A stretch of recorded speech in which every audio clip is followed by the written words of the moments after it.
Good evening, everyone. We will continue today the Common Question series. We made 25 lectures by now. And as in case you didn't know, I started a Psalm series. We made already 4 lectures in English, 2 in Hebrew, going in the entire 150 chapters of Tehillim, explaining them, who wrote them, what's the occasion, what is it about, the secrets in it. Very interesting series. I guess people love series. It gives you something to wait for the next one.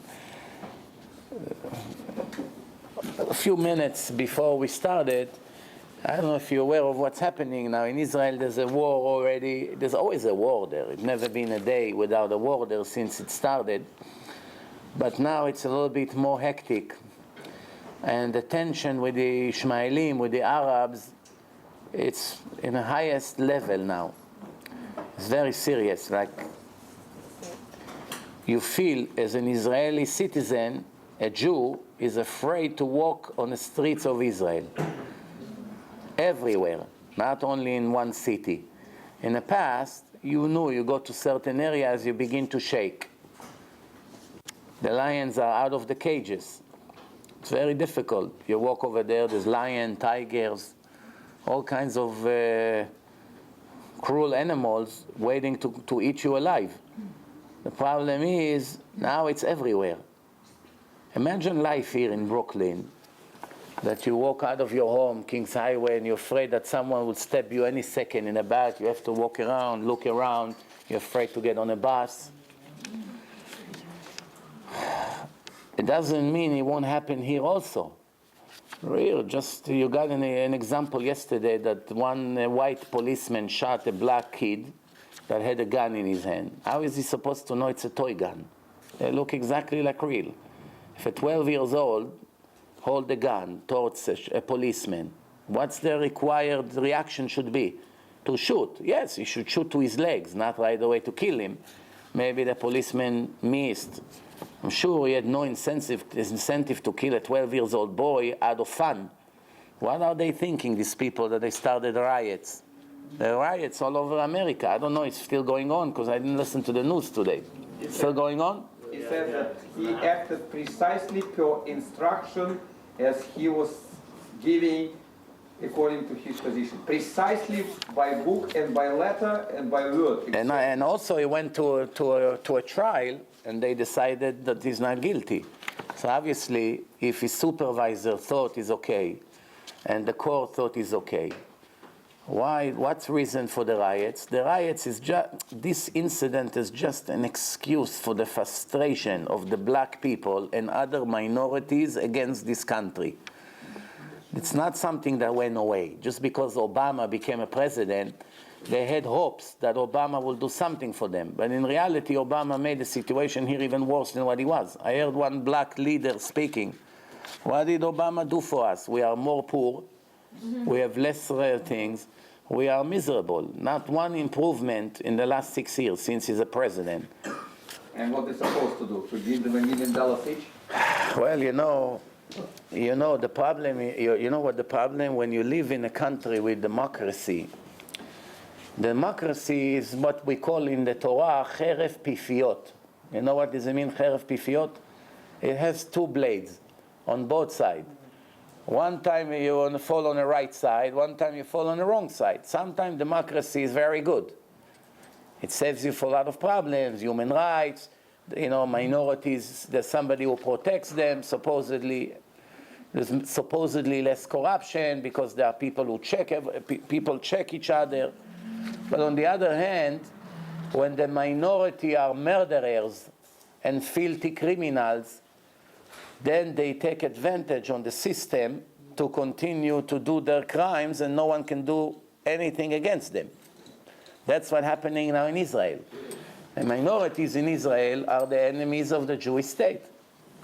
They pray for the destruction of all Jews. They take advantage on a corrupted democracy in Israel to gain more and more control over Israel. And we see now there is a reaction. Now, the Jews finally realize, if not now, another year or two it will be over, Israel will be destroyed. That's it, it won't be Israel. They're starting to wake up. So they're trying to make all kinds of attachments to fix the damage that this rotten democracy made in the last 50 years. But the problem is, it may be a little bit too late. They were trying to make a law now that someone who will be caught betray this country, doesn't matter Jewish, Arab, Russian, doesn't matter who you are. You are a citizen of the country.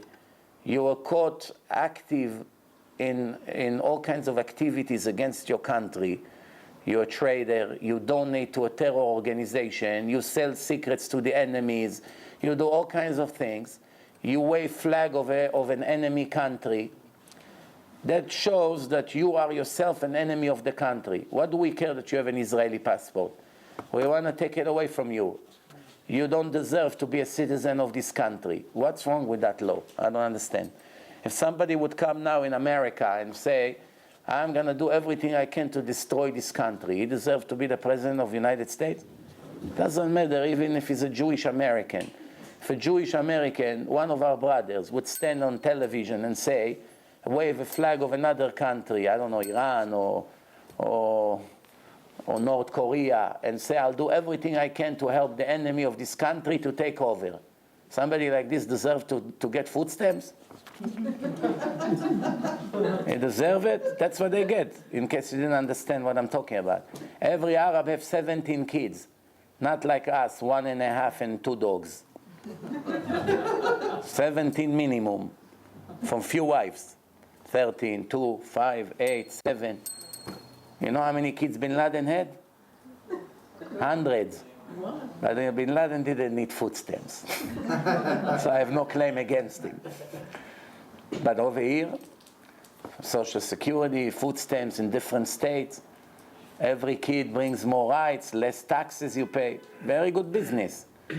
To have kids like mouse, mice everywhere. One here, 5 there, one here, one there. All kinds of Section 8, food stamps here, food stamps there, single mom. It's become a system here. So in Israel it's much worse than here.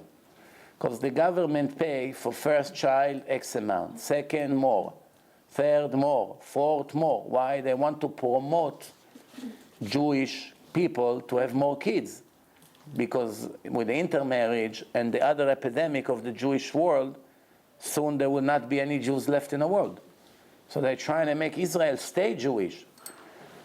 But I guess Israelis love convenience more than money. They won't bring children for the benefits. But by the Arabs, one way or the other, they bring children, with or without your benefits. So they take billions of dollars every year from Israel to raise their terrorists. And as soon as this terrorist begins to walk, these little kids, they come and brainwash them so much that even if it's good kids, their nature is good, they will turn into monsters. There's no such thing that there will be a lover of the state of Israel or a lover of Jews or anything like that, because they brainwash them since they crawl on the floor so much to hate the Jews. They make them walk over the flag. They give them machine guns in kindergarten. All day they sing songs for the destruction of the Jewish people. Also America. America is just one step after for them. It's no difference. Don't forget who are dancing on the roofs of the building in New York when the Twin Towers were on fire. They are the ones who were dancing and giving candies. They are the ones who Obama, the hypocrite, ran to help them every time they make a beat. If America had integrity, their biggest enemy in history would be the Palestinian people. They would put such an X on them, they would tell them, you don't have permission to even talk to us. You're not welcome in this country, you're not allowed to land here, you're not allowed. No visa for people like you. Double-faced hypocrite. We give you billions of dollars, we gave you rights, we fought for you, we help you to get what you have when you don't deserve anything because you never had a nation. You never had a Palestinian nation. It's all different Arabs from different countries. And 99.8% of the Middle East is yours anyway. Now you're coming for the 0.2%? Why would we help you? So after all the help they gave them, when the trade of United States is going on fire, they are dancing on the roofs. Make a survey now. Make a survey. If America will go on fire and 300 million Americans will die, are you for it or you against it? 1% of them will not be against it. Ask the Israelis, you want all Americans to go on fire? Not even 1% will be for it. 99% would say, God forbid. Why? Why? We have nothing against Americans. We want them to be successful. We appreciate the friendship that is gone by now. But at least there was some kind of a friendship. Bottom line, the situation is not good, as we spoke about it in the last few months. People understand that. So what happened now? After they slaughtered the 4 righteous people with the talit and tefillin a week ago in Yerushalayim, if you remember, we spoke about it last Tuesday. So in Israel, the people in Israel beginning to realize, that's it, there's no more solution. We tried everything, they're not going to let us go, that's it. One Israeli Baal Tshuva singer, very famous, wrote a song this week. He wrote a song, Benayoun his name. Young singer, supposedly successful. I don't live in Israel for many years. I didn't know who he is until recently. I started to hear about him, that he became a Baal Tshuva, became very religious. He wrote a song. I don't know the words. I read it once, but I can tell you briefly what the song is about. It's already going all over the world now. Makes a lot of noise. What's the song? He wrote the song, Ahmad,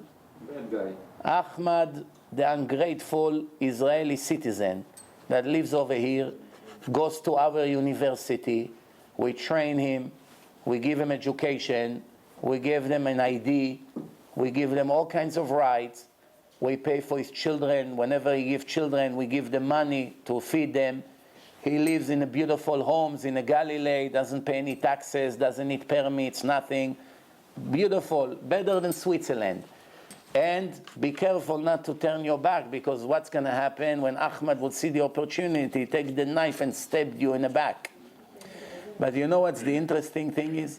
They made a survey, a secret survey this week in Israel by the Israeli Arabs, the ones who live in Israel, since some of them born there, some of them live there. They asked them, under what government you would like to live in this place, under Israeli government or under Palestinian government? 75% of this hypocrite vote under Israeli government. 75% of them. But yet, whenever one of them stab from some Jews or shoot them and kill them in the middle of the prayers, they give candies and they dance at homes. Double face. En tocho kevaro. So this singer just published the song, if I'm not mistaken, yesterday. It's not even 24 hours. I say to myself, let me post it on my Facebook page.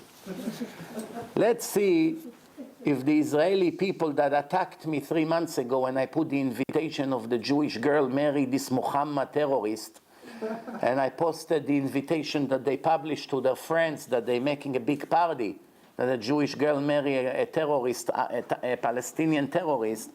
When I put it on my Facebook page 3 months ago, more than 50% of the Israelis attacked me with such attacks, you would not believe it. Fascist, racist, shame on you, you should wish them Mazal Tov. What is it your business? Not all Arabs are bad. Things like that. The other 50% were against the wedding. So I say to myself, we always been trained to look at the cup, which is half full, right? Here is a glass, a cup, half full, half empty. Some people would describe it as half empty. Some would describe it as half full. We both describe the same thing, actually, the same cup. One likes to speak in a positive, one likes to speak in a negative way, right? So I was thinking to myself, okay, 50% of the Jews are lost case. What can you do? They cooperate with the enemies of Israel for the destruction of Israel. But at least 50% are normal. But the next day, when I started to pay more attention to what I saw, I actually saw that only 3% of the ones that were against it because of the Torah. The only reason they were against it is because it was an Arab goy, which means if it was a Japanese goy, or German, or French, or American, doesn't matter. They have no problem that the Jews would marry the goyim. But what do they care about Hashem and the Torah and the restrictions? They don't care. Only 3-4% of the people, they cared that a Jew is violating one of the most important laws of the Torah. Which means, again, I repeat, it means if a Jewish girl would marry a Chinese guy, not a terrorist, okay, nice person, everything fine, no criminal record, not a threat to society, not only they're not against it, they are proud of it. Since 3 months until now, HaKadosh Baruch Hu saw how horrible his children behave. He sent us some of these animals to murder us in the middle of the synagogue and stab everywhere in Israel, every day another attack. Look how it affected the Israelis from 3 months ago until now. I want to read to you, just to get an idea what we're talking here about, for you to understand where we're standing right now, how the terrorism, with all the pain, and all the tears, and all the depression, and all the crying that we had in the last 10 days from all this massive attack, look how it affected our brain in a positive way that probably 50 years would not do what the terrorist attacks did in 10 days. I want to read to you some of the things. So first of all, of course, the Israeli liberal lefty media, which are very pro-Arab and always against Jews, they went crazy when his song came out. You should see the names they were calling him. The president of Israel, this hypocrite that called himself a righty, he canceled a show that he was supposed to give in some kind of a national show, so he put him on a ban. But I want to read to you. First of all, I put it less than 24 hours is on my page. The page, altogether, the pages have almost 70,000 people. On this particular page, there's 52,000 Israelis, Hebrew-speaking people. By putting it on, look, it's only there today. Okay, it was today at 3:19. What is it? 5 hours. And in Israel, it's late already. It's late at night.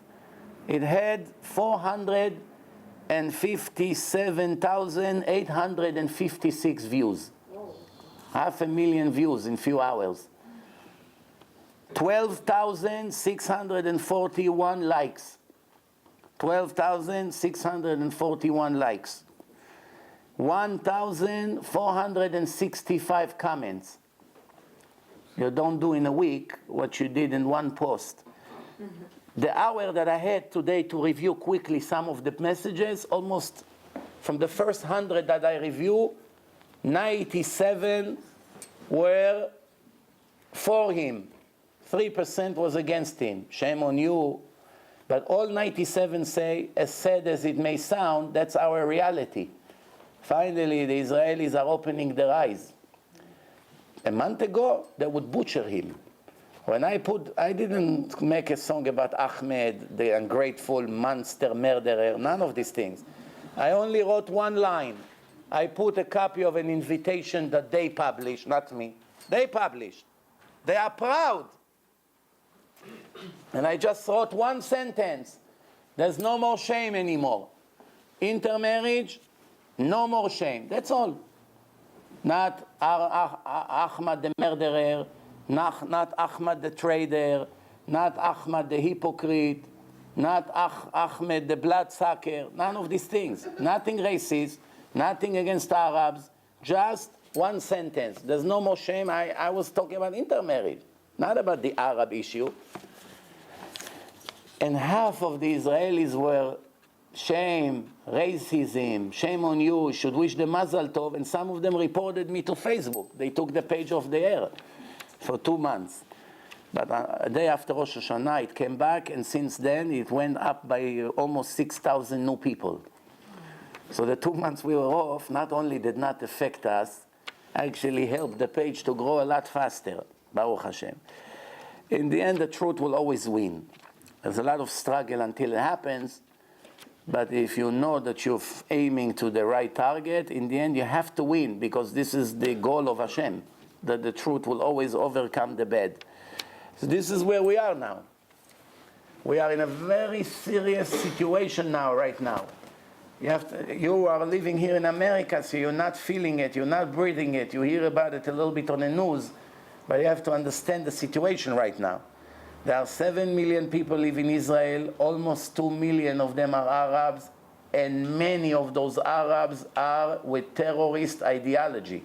They may not all go and take a gun and shoot, like the other ones did with the Israeli ID. The murderers that just murdered the people in the shul were Israeli citizens who receive money from the Israeli government, that they can shoot better. Maybe they can go train better how to shoot. You understand? So this is what's going on here. Usually with riots, that some people started with a certain ideology, and then all the other criminals join it for no reason. Like here in the riots in America. What happened in the last 24 hours over here? Some black people were angry that a black boy was killed. So they made a demonstration. It took less than an hour that the demonstration became mugging and robbing all the stores, breaking into cell phones, stealing iPhones, stealing all kinds of telephones, stealing everything they see on the way. What does it have to do with demonstration against the killing of a kid? The monsters in this world just looking for a reason to attack. That's why the Torah always say, be careful, don't give them a reason. Some of the Jews, they were starting to go up to the Temple Mount. You know, there's a question in halakha if you're even allowed to go there or not. The biggest rabbi in the world, all of them ruled against it. Why? We don't know exactly what places you're allowed to walk, what places you're not allowed to walk. Some rabbis say, we know where the area of Bet HaMikdash was, and we're not walking over there, we're walking around it. So it's an argument, like many other arguments. When Mashiach comes, we'll know who was right. I'm definitely not going to choose a side right now and say who is right and who is wrong. There's rabbis to here, there's rabbis to there. However, when the lion is in a cage, he can roar and he can make a lot of noise, you're still safe because he's in a cage. But what happens if you hit him, you get him angrier and angrier, eventually you will break the door. So far he's okay, you give him his food, everything is fine. He wants to eat you, he wants to kill you, he hates you for putting him in a cage, but as long as you feed him, he's okay. When is the danger? When you begin to annoy him. What happens after that? The dog is barking and barking, and you annoy him, and you annoy him. Eventually he breaks the leash. That's what happened in the last 2 weeks. They constantly go up, up, up, up. It drove them crazy. Right away, they got Jordan involved, they got America involved. The Jews are trying to take over the Temple Mount. Right away, they sent Kerry to meet Netanyahu in Jordan, emergency meeting. Yesterday, United States says, we hope Israel will stick to the democracy. They worry. Imagine Israel would stop being a democracy. Do you know one of the strongest Jews in the world? Do you know who he is? Usually people with lots of money, they have power. Edelson, Sheldon Edelson, they say he's worth between 30 to 40 billion dollars. He donated to the Republicans $100 million in less than a year. $100 million he donated to him. Instead of giving it to my CDs, he gives it to all these corrupted people. Imagine if we had 100 million CDs. You know? But at least when it comes to politics, he understands who we're dealing with. He's not a naive fool. 2 weeks ago he said in a panel, I don't understand why Israel has to be a democracy. Where does it say in the Tanakh that you have to be democracy? You already realize democracy is good when the minority are decent and good people. When the minority that lives in a country are declaring in your face, just give us the opportunity, we'll spill your blood and step into it and dance. You give them rights? I don't get it. If now in 300 million American, imagine there's a minority of 5 million that will now announce on television that they will not rest until they destroy this country and take it over. The other 300 million Americans will want to give them rights or will want to take any rights they ever had. They'll take all the rights. Are they right or wrong? Of course they're right. What? Everyone who claims they're wrong is not normal. But in Israel, since it's the Jews, they're always bad. The Jews are wrong, of course. Even America, it's funny. People send me all kinds of drawing, pictures, funny ones. That Obama is preaching to Netanyahu how he has to have patience for all these terrorists and not to act while they're bombing ISIS and killing thousands of Arabs. When one Arab got killed in Israel for trying to murder some Israelis, they preached to Israel. At the moment when they finish their preach, they already killed thousands. Nobody cares. But they preach about the one or two. You understand the hypocrisy? All right, let's move on. It's painful to even talk about these things, but we have to be on alert. We have to know where we're standing right now. 7 million people in a country, 2 million enemies enjoying the rights of democracy to destroy us. They're doing it for years. But now, finally, Israel is opening their eyes, and they realize if we're not going to do something about this corrupted system, we won't have where to live in a year or two. Do you know what it means if they take over the country? Do you know what it means? You have to understand there's so many liberal Jews who will help them to take over the country. They will fight with them. If now the Palestinians that live in Israel and have Israeli passport will declare a war against the rest of the Israelis, the Jews, at least 1 million Jews would run to fight with them. Sounds crazy, right? Sounds crazy. That's what's going to happen. They go, they vote for them, they give them money, they fight in a Knesset for them. You should see what happened in a Knesset yesterday. The police had to take one of the Arab terrorists who speaks in front of all the Jews in the Knesset by force. He's calling the minister of the Knesset fascist. Imagine one Arab terrorist in the American Congress calling Obama fascist. And they tell him you have to leave the place, and he refuses. They have to call the police, and they take him, and he begins to scream and kick, just like in a garbage can. This is what's happening almost every day in the Knesset. This is the democracy that we wanted. Look what it does to us. It destroys us. They were defending him under the Riots. Of course they defend him. The problem is that the million liberal lefty Jews are the biggest cancer in the history of the Jewish nation, also in America, not only in Israel. The problem is that they control the media. You understand? If there is one person with a megaphone and 10 other against him without a megaphone, who makes more noise? Nobody hears the 9. They only hear the 1.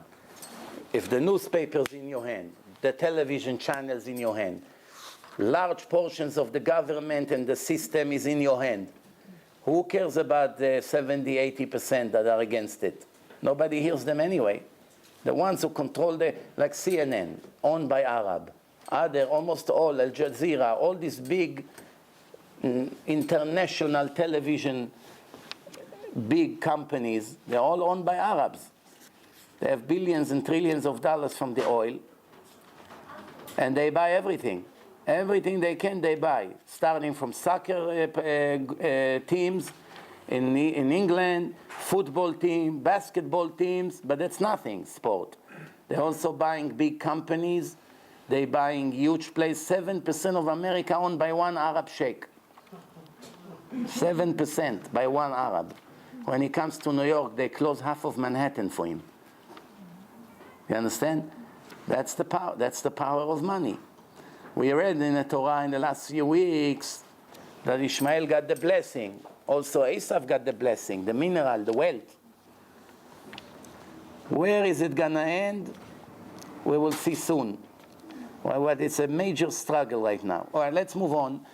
We're speaking today a little bit about converts. People that converted to Judaism, officially they are Jewish now. From the moment they came out of the mikveh, they are Jewish. The question now, every morning we say the blessing of the morning, Birkot HaShachar. When we come to this blessing, Baruch Atah Hashem Elokeinu Melech HaOlam Shelo Asani Goy.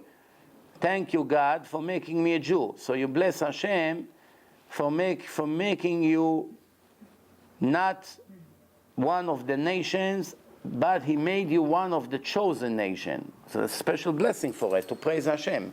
Question is, Vini became Yosef. After he became Yosef, the first morning he opened up his Siddur with tears. In the first few days there's some tears. It's excitement.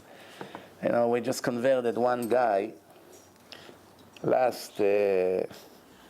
not last Wednesday, the one before, 13 days ago. So Motzei Shabbat, he couldn't wait for Sunday to report it to me what an amazing feeling he has after the first Shabbat he kept as a Jew. He kept as a goy before, as a training. But now, he was like in the moon, like from the excitement, from the feeling. So, every little thing that he does is just like the little kids that you teach them for the first time, even though it's with so much excitement, you're jealous. I used to be like that 20 years ago. You see how they have the joy in everything they do. At least in the first year or two, that's the way it is. Special, everything new, it's exciting, everything new. So the question now, can he make the bracha, Baruch Atah Hashem Elokeinu Melech HaOlam Shelo Asani Goy? That's a lie. Hashem made him a goy. Now he made himself a Jew with his free choice. But Hashem made him a goy. How can he make a bracha that is a lie? You can, if the blessing would be, thank you God that I'm not a goy. No, thank you God that I'm not a goy. If that would be the text of the bracha, then it applies to all people, Jews, converts, everyone. Why? Right now when I'm making the blessing, what am I? I'm not a Gentile, I'm a Jew. That's it, it applies to everyone. But that's not the nosach. The nosach of the bracha is Shelo Asani in the past, in the time of my creation. Thank you that you made me. By the way, someone asked me a very good question. It's not so simple. He told me, a person make a blessing, thank you God for not making me a woman. No offense. The ladies are the majority here tonight. Almost. So the women, they get angry when they see it in the men's siddur. They only get angry out of ignorance. A woman that knows Torah, it would not bother her at all. What's the reason that a man is making a bracha? Bless you, God, for not making me a woman. What's this blessing? Huh? The Chachamim who wrote it, they didn't have wives. What? They wanted to offend their wives. Honey, I have good news for you. Today we sat in a Knesset Agdola. All the 120 rabbis, we brought some cake and some lechaim, and we said today and we decide to discriminate against you and all your friends. From now on, the man is first class and the women are second class. No, the most righteous people in the history would do such a thing. Every other corrupted person today is a feminist. Chachamim were extra sensitive to people's feelings. So what's the secret over here? The answer is, there is a list of blessing. Baruch Atah Hashem Elokeinu Melech HaOlam Shelo Asani Goy. Shelo Asani Aved. Slave. Shelo Asani Isha. Why it's the right order like this? Thank you for not making me a goy. Thank you for not making me a slave. Thank you for not making me a woman. Goy is the worst. Why? Why is it? Goy is the worst. Why? A lot of Jews would be better off being goyim. A lot of them. You know how many I know that if it was up to me, I would put a spell on them and turn them into Vinnies and Tonys? Why? Right now, every second of their life, it's a crime against God. At least let's make him an Ahmed. He won't be a sinner. What do you think we tell the goyim before they go into the mikveh? We scare them very much. We tell them right now there's no return. You go in, that's it. You cannot change your mind. You have to, maybe you take another month to think about it. Believe me, it's not good for you. It's better you stay goy. You only keep the 7 laws. You're a righteous Gentile. You have your own heaven. Don't have to be a Jew to go to heaven. You can be a goy. It's no problem. Just keep what Hashem told you. You fulfill your mission in life. What do you need a headache? One woman, last night, she came to the lecture. After 4 years, she's training for the moment. She's ready for conversion. She keeps everything. Everything. She lives like a Jew already. On Shabbat, she breaks her heart turning the light once, because Goyim are not allowed to keep Shabbat. So she keeps everything, but once on Shabbat, she has to force herself to turn the light once on, or to do something else, to become a violator of Shabbat. Not how many Jews do it and they don't even care what they do. She does it, and it breaks her heart. You should see how she describes it. I know I don't have a choice. I have to convince myself that to be mechalel Shabbat, because I know I'm not allowed to keep. Everything is the opposite of the way it should be. The Jews that are obligated to keep, Rabbi, it's hard. It's hard. And 100%, you sure it's not good for you? You stay the way you are. It's difficult. There's ups and downs in life. It's more expensive. You're going to get more comments from people. It's not going to be a picnic. I'm ready for it. I prepared myself for years. So, the first bracha, Shelo asani goy, because goys have only 7 laws. So that's the lowest level when it comes to how many mitzvot you can keep. And goy is not allowed to learn Torah. That's the main point here.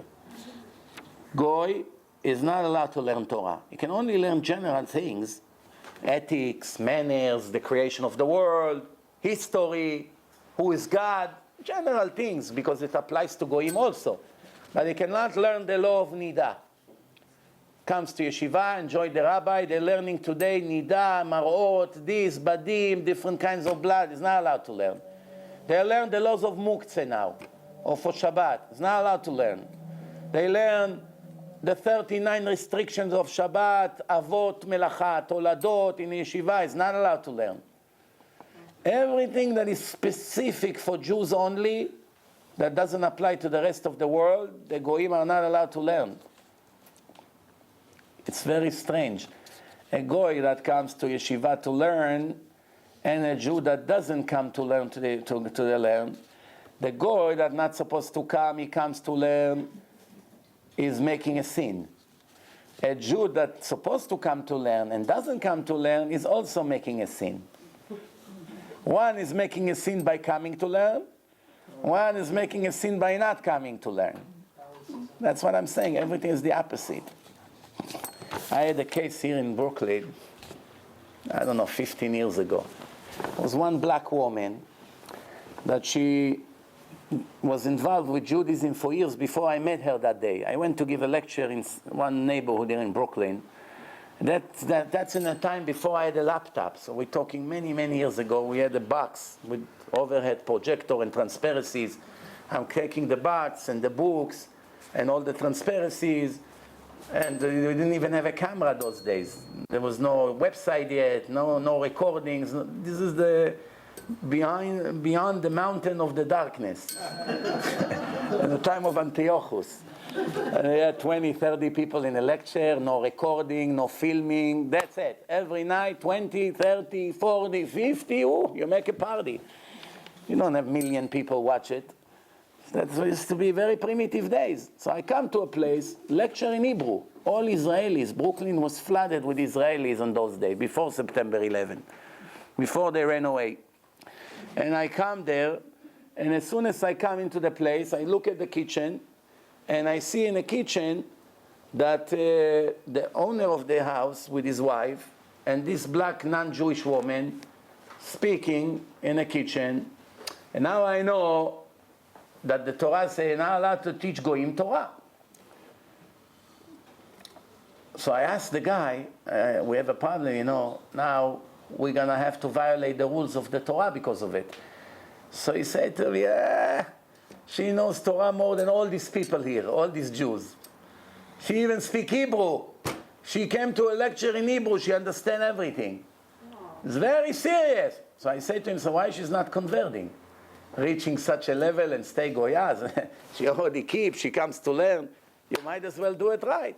He said, yeah, she will do it. She didn't do it yet, but she will do it. That's the plan. I, at that time, didn't have the experience and the knowledge that I have today. Talking, I don't know, maybe more than 15 years ago. So I said to myself, let me protect myself. I told her, hey, nothing personal. I just know that the rule is that I'm not supposed to teach you Torah. You want to stay, it's your choice. At least I gave you the warning based on the law. So she smiled. She said to me, I know, don't worry about it, I will convert. I said, no, as long as you know, I told you that, you can do whatever you want, I'm not going to force you out. The next day he calls me up, shaking on the phone. You're not going to happen what happened, or you're not going to believe what happened. I said, what happened? He said, remember the woman from last night? I said, yeah. She became paralyzed in the left side of her body. Young girl, he wasn't even 30 years old. That was the end of it. But one very interesting thing happened in that lecture. I had one guy over there that used to be religious when he was young. Showed me a picture of him with a beard. And now he became an anti-religion. So as we argue about the religion, you can see who really comes for the truth and who comes to destroy the lecture. I realize already, over here you cannot talk, this guy came to ruin the lecture. As they were arguing, people arguing, with Israelis, not like here, everyone sit nicely. If his phone accidentally made a beep, he's already moving in a chair, not comfortable. In lectures in those days, almost fist fights. People screaming. You say one word, it becomes a debate. While they were fighting, some people agree with what I say. Him and another few wicked people disagree. They fighting with each other. I took the overhead projector. I took my books in the middle of the lecture. I snuck out of the door. I ran quickly by the stairs. I went to my car. I started the car. All of a sudden, I hear this wicked Rasha is screaming from the window, F-O! Where is it? I drove the car and ran out of there. You come to give a speech, you almost get killed. Baruch Hashem. So anyway, so the question is, why do we say Baruch Atah Hashem shelo asani goy? Because goy is not obligated to learn Torah. What comes after a goy? A servant, a slave. Today we don't have slaves officially. Millions, billions of people are slaves. Mentally, physically, but it's not called slaves. It's called assistant, worker, employee. Yeah. What do you think it is? You know how many companies make their employees their personal slaves? They work every day 2-3 hours overtime. They don't pay them for years. They know that as soon as they make a peep, they get fired. So they take advantage. They know they live day by day. You fire them a week, they finish. They cannot pay anything. So they continue abusing them mentally, physically, and nobody does anything here. And if you want to sue them, it will take you years until you see a penny. In the meantime, you starve to death. You need to find a lawyer, and until it starts, and every with a bureaucracy. So, goy cannot learn Torah. That's why it's the first blessing, shelo asani goy. Then a servant, a slave. When a slave comes, first rule is you must convert him. You take Evet Knani, you convert him to Judaism. What status he gets after he converted? A status of a Jewish woman, not a man. What's the difference between a Jewish woman and a Jewish man? That a Jewish woman is not obligated to learn Torah because she's busy with the house care. She's raising the children, she takes care of the cleaning, she takes care of the cooking. When someone is obligated to work non-stop around the clock, there's no really schedule. Kids are hungry, she has to make. One person is sick, she has to run to the doctor. Shopping, this, guests, constantly working all the time. So Hashem knew that it's not realistic to set time for her to come to learn Torah in yeshiva. So women only have to learn over the years what they must know. But the rest, they don't have to sit in a Talmud 20 years and know the Shas. No obligation. So therefore, when a slave converts, he has a status of a woman because he worked for his master. Just like a woman served the family and the children and the husband and cooking and cleaning, not anymore. But that's the way it should have been, at least in the old days. So since a woman, her hands are full of work, Hashem dismissed her from the obligation to go every day and set up time for Torah. She still have to learn, but in her free time. Not like a man, morning, evening, schedule, Seder Rishon, Seder Sheni, before work, after work, different schedule. So that's why one step after a goy, it's a goy that became a Jew, but a slave. Which means he doesn't have free rights. He is serving his master, and therefore his status is like a woman. A woman, the same thing. While she's serving the family, she cannot learn Torah. Same thing, the slave. What comes the next above the slave? The woman. Even though she's not having set times and obligation to learn Torah, but she obviously is in a higher level of a goy who just became a Jew. She has more mitzvot than him, plus the mitzvot of a woman, so she's in a higher level. And right after that is the man that has an obligation to learn Torah. So it's nothing to do with women are less, or women are more, or who's smarter and who is stronger. Nothing to do with that. All this blessing is focusing on one subject. The greatest privilege is to learn Torah. It's the greatest reward, the greatest profit. And me as a Jewish man got lucky that Hashem made me a man, that I'm able to learn Torah and to earn the biggest profit. So now the women here are thinking, it's so loud that I hear it, they're thinking, wait a minute, what are you? You're not comforting us. You're making us feel worse. You just yourself say, oh, it's great to learn Torah, it's the greatest merit. You can relax. A woman that push her husband to learn Torah and support him and give him the support that he needs and constantly encourage him to do it, every Torah he learns goes to her as well. Everybody asks, Moshe Rabbeinu sang, Az yashir Moshe uvnei Israel tashira azot laHashem. When they came out of Mitzrayim, Moshe gathered all the men and they sang to Hashem. And then Miriam went and she sang with all the women. Separate, no mix. Men over here, women over there, far away, that nobody hears their voice and they're dancing and, you know. So after that, from all the song of Miriam, there is one verse in her song that came from the song of her brother Moshe. Only one verse, one pasuk. Which one? Sus verochbo rama vayam. The horse and the one who rides on a horse, Hashem drowned them together in the ocean. All the rest of the song of Miriam, she was a prophet and Moshe was a prophet. Complete different songs. One verse out of the main song, she took to her song. She didn't take 5, 10, 20, no. One verse only. Why? What's special about this verse that she took it? The secret here is that why Hashem drowned the horses also? The Egyptians were chasing the Jews to kill them or to bring them back to Egypt. So Hashem made the horses drown with the soldiers. Why the horse drowned? The Egyptians should fall off the horse and drown, and the horse should run away for his life. Why the horse has to pay for being a machine that takes the soldier to where he wants to go? The horse has no free choice. Whenever you take him, he goes. It's not fair. If I drive my car to a place that I'm not supposed to be there, I deserve a punishment, not my car. What does the car has to do? I drive the car where I want, no? No, now you have to destroy the car also. Because they made a sin through them. That's why.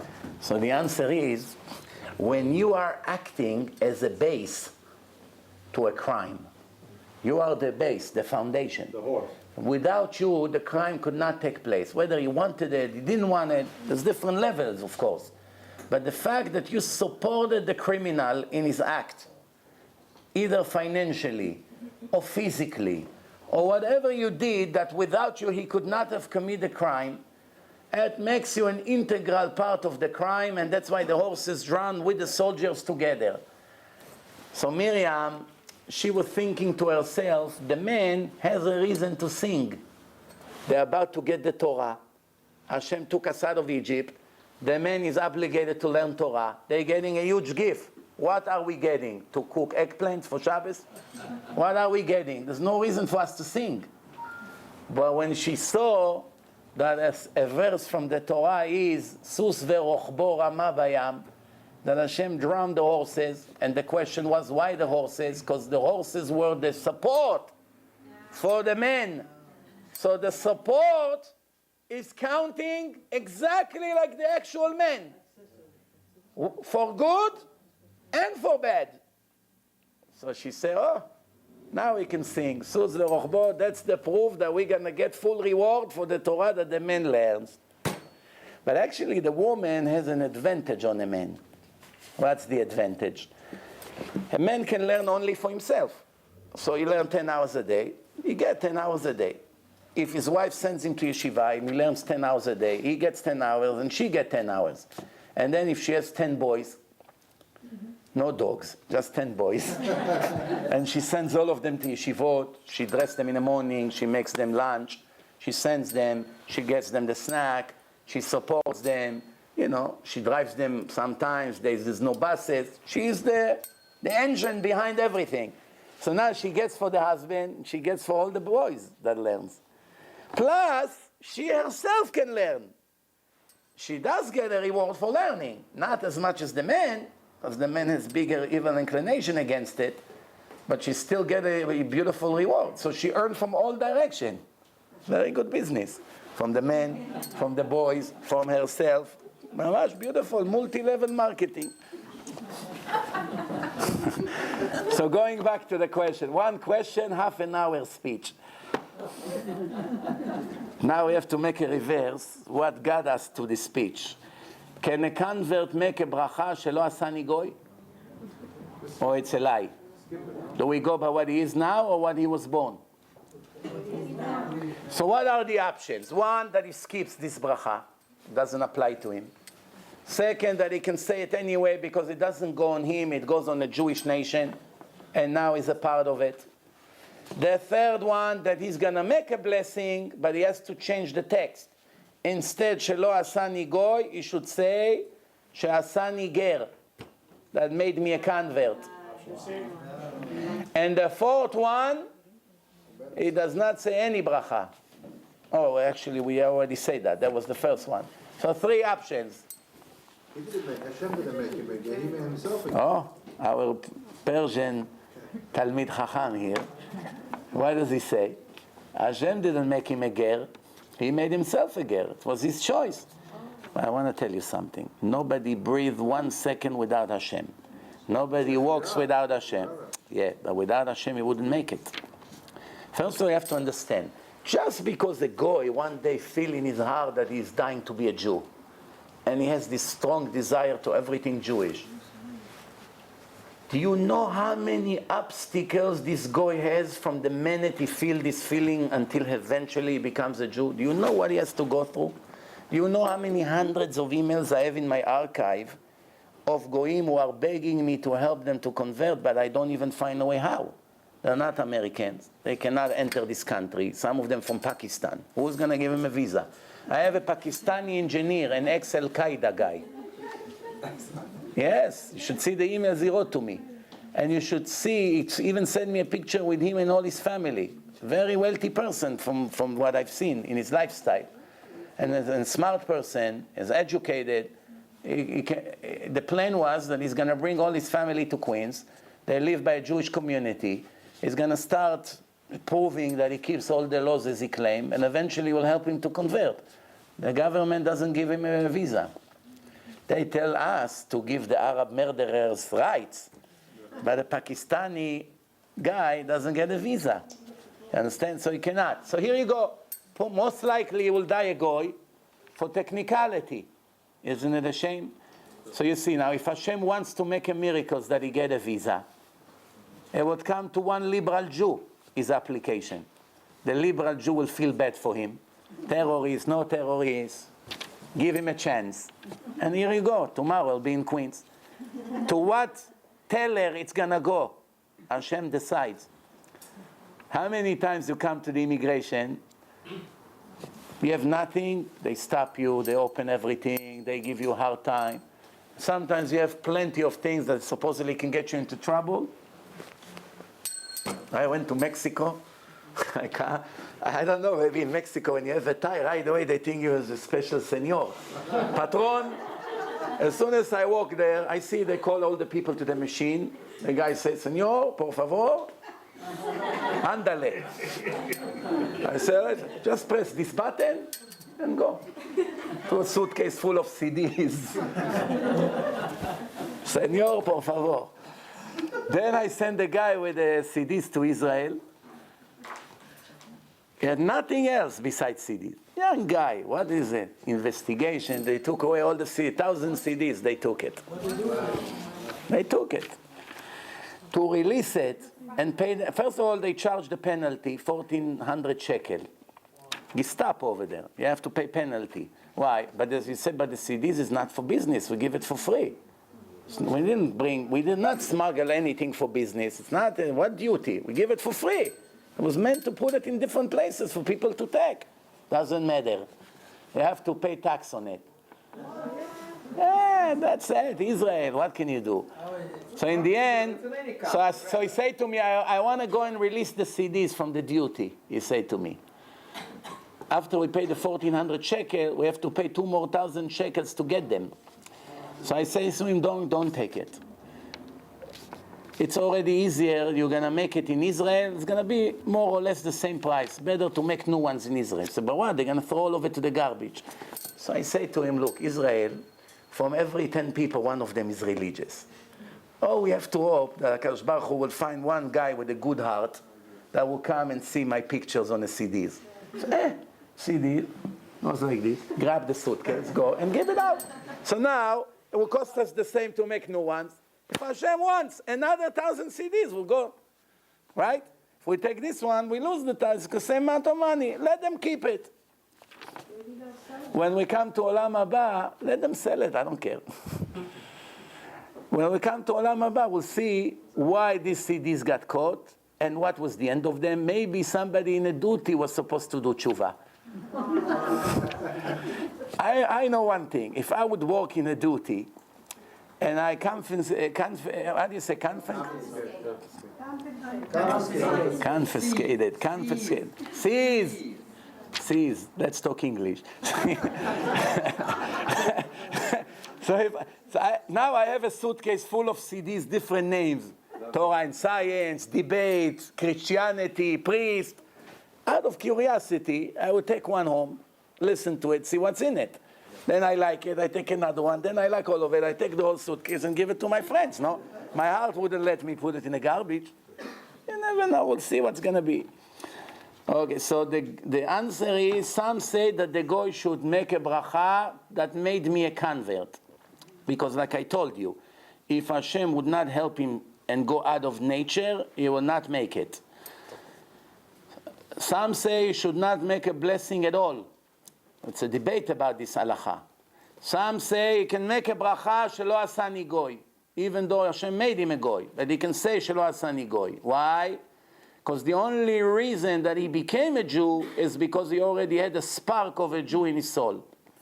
Many of the goyim can swear to you that they feel that they have a Jewish soul. I never liked anything Christian when they put me in school or when my father took me to church. I suffered there since I'm a kid. But every time I saw something Jewish, I felt tears of happiness. I know how many times I heard it, especially by the Latinos. Peru, Mexico, Brazil, Portugal. Many of them are Jews. The Christians forced them 500 years ago to become Christians. Give it 20, 30 generations, many of them have Jewish sparks.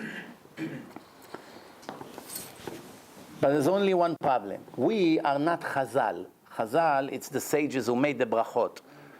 We cannot change the brachot, even if it's very logical. We are not Chazal.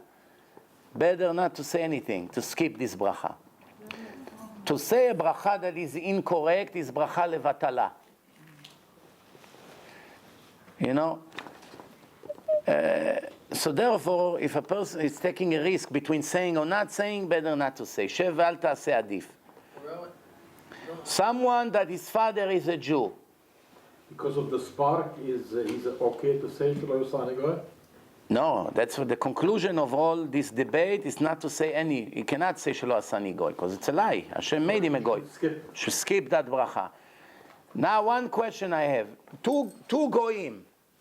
One, his father and mother are Goyim. One, his mother Goya and his father is a Jew. Does the one that his father is Jewish has any advantage on the one that his father is not Jewish? No. Or since the soul is not Jewish, what difference does it make who the father is? In other words, if both of them comes to apply to convert, and you have only time to take one case as a sponsor for the Beit Din, do you have an obligation to choose the one that his father is Jewish, or since they both not Jewish, it doesn't matter who the father is? Doesn't matter. Jewish, Doesn't matter. they're Jewish. Doesn't matter. What do you mean, the Shepherd goes by the Doesn't matter. He does, because he can make the No, father Jewish doesn't too. matter. No, absolutely doesn't The matter. answer is, I'd rather take somebody whose father's not Jewish. It doesn't matter who's the father. The soul is satisfied the mother. And that's it. It doesn't matter. Your aunt, your uncle, your father doesn't matter. as far as obligation, there's no obligation to one of them more than the other. This is a goy and this is a goy. However, we cannot be blind to the reality that the one that his father is Jewish absorbed some Jewish customs or ideology in his lifetime, from his grandparents, from uncles. A little bit he knows more than the other. After he knows Judaism more than the other one, most likely, there's no guarantee, but it's most likely, there's a higher chance, and he still wants to convert, and he understands that he has to keep all the laws, and he knows what does it mean to be a religious Jew. Not like this guy who dreams of things it's a picnic. He already aware of what's going on here. And he still come and he wants, or also we have to have a pity on him that he was raised half and half. And he's not attracted to the goy side. He's only attracted to the Jewish side. Keeping him a goy is a bigger tragedy than someone who grew up completely goy from both sides. Because what does he know? Whatever he got is all goyim. But this guy, like one Bukharian guy came to me. His father is a Jew. His mother is not Jewish, big star David in Queens. And he said to me, I just realized for the first time, I was 18 years old kid. It happens to me twice, once in Denver, once in Queens. Happens many times. But twice it happened like this, that at the spot, they realized that until now they thought they're perfectly Jewish. They didn't even understand the goyim. And when they found out in a lecture that they're not Jewish, they got the shock. And one of them came to me now in Queens and he says, listen, what are you saying now? What should I do? So now I'm allowed to keep Shabbat. I'm not allowed. I want to become more religious. I came to this lecture to become better. But now I just realized I'm not even allowed to keep Shabbat. But how can I be a goy? I want to marry a Jewish girl. What? I'm not connected to my father's side of the family in Russia back then. I don't have any connection to them. I grew up Bukharian 100%. I eat Bukharian, I speak Bukharian, I breathe Bukharian, and I want to marry a Bukharian girl. What are you telling me now? I cannot marry a Bukharian girl? That means I'm going to have to go to find my relatives in Russia and be a Russian goy? What are you saying? So I say to him, no, you can convert to be a Jew.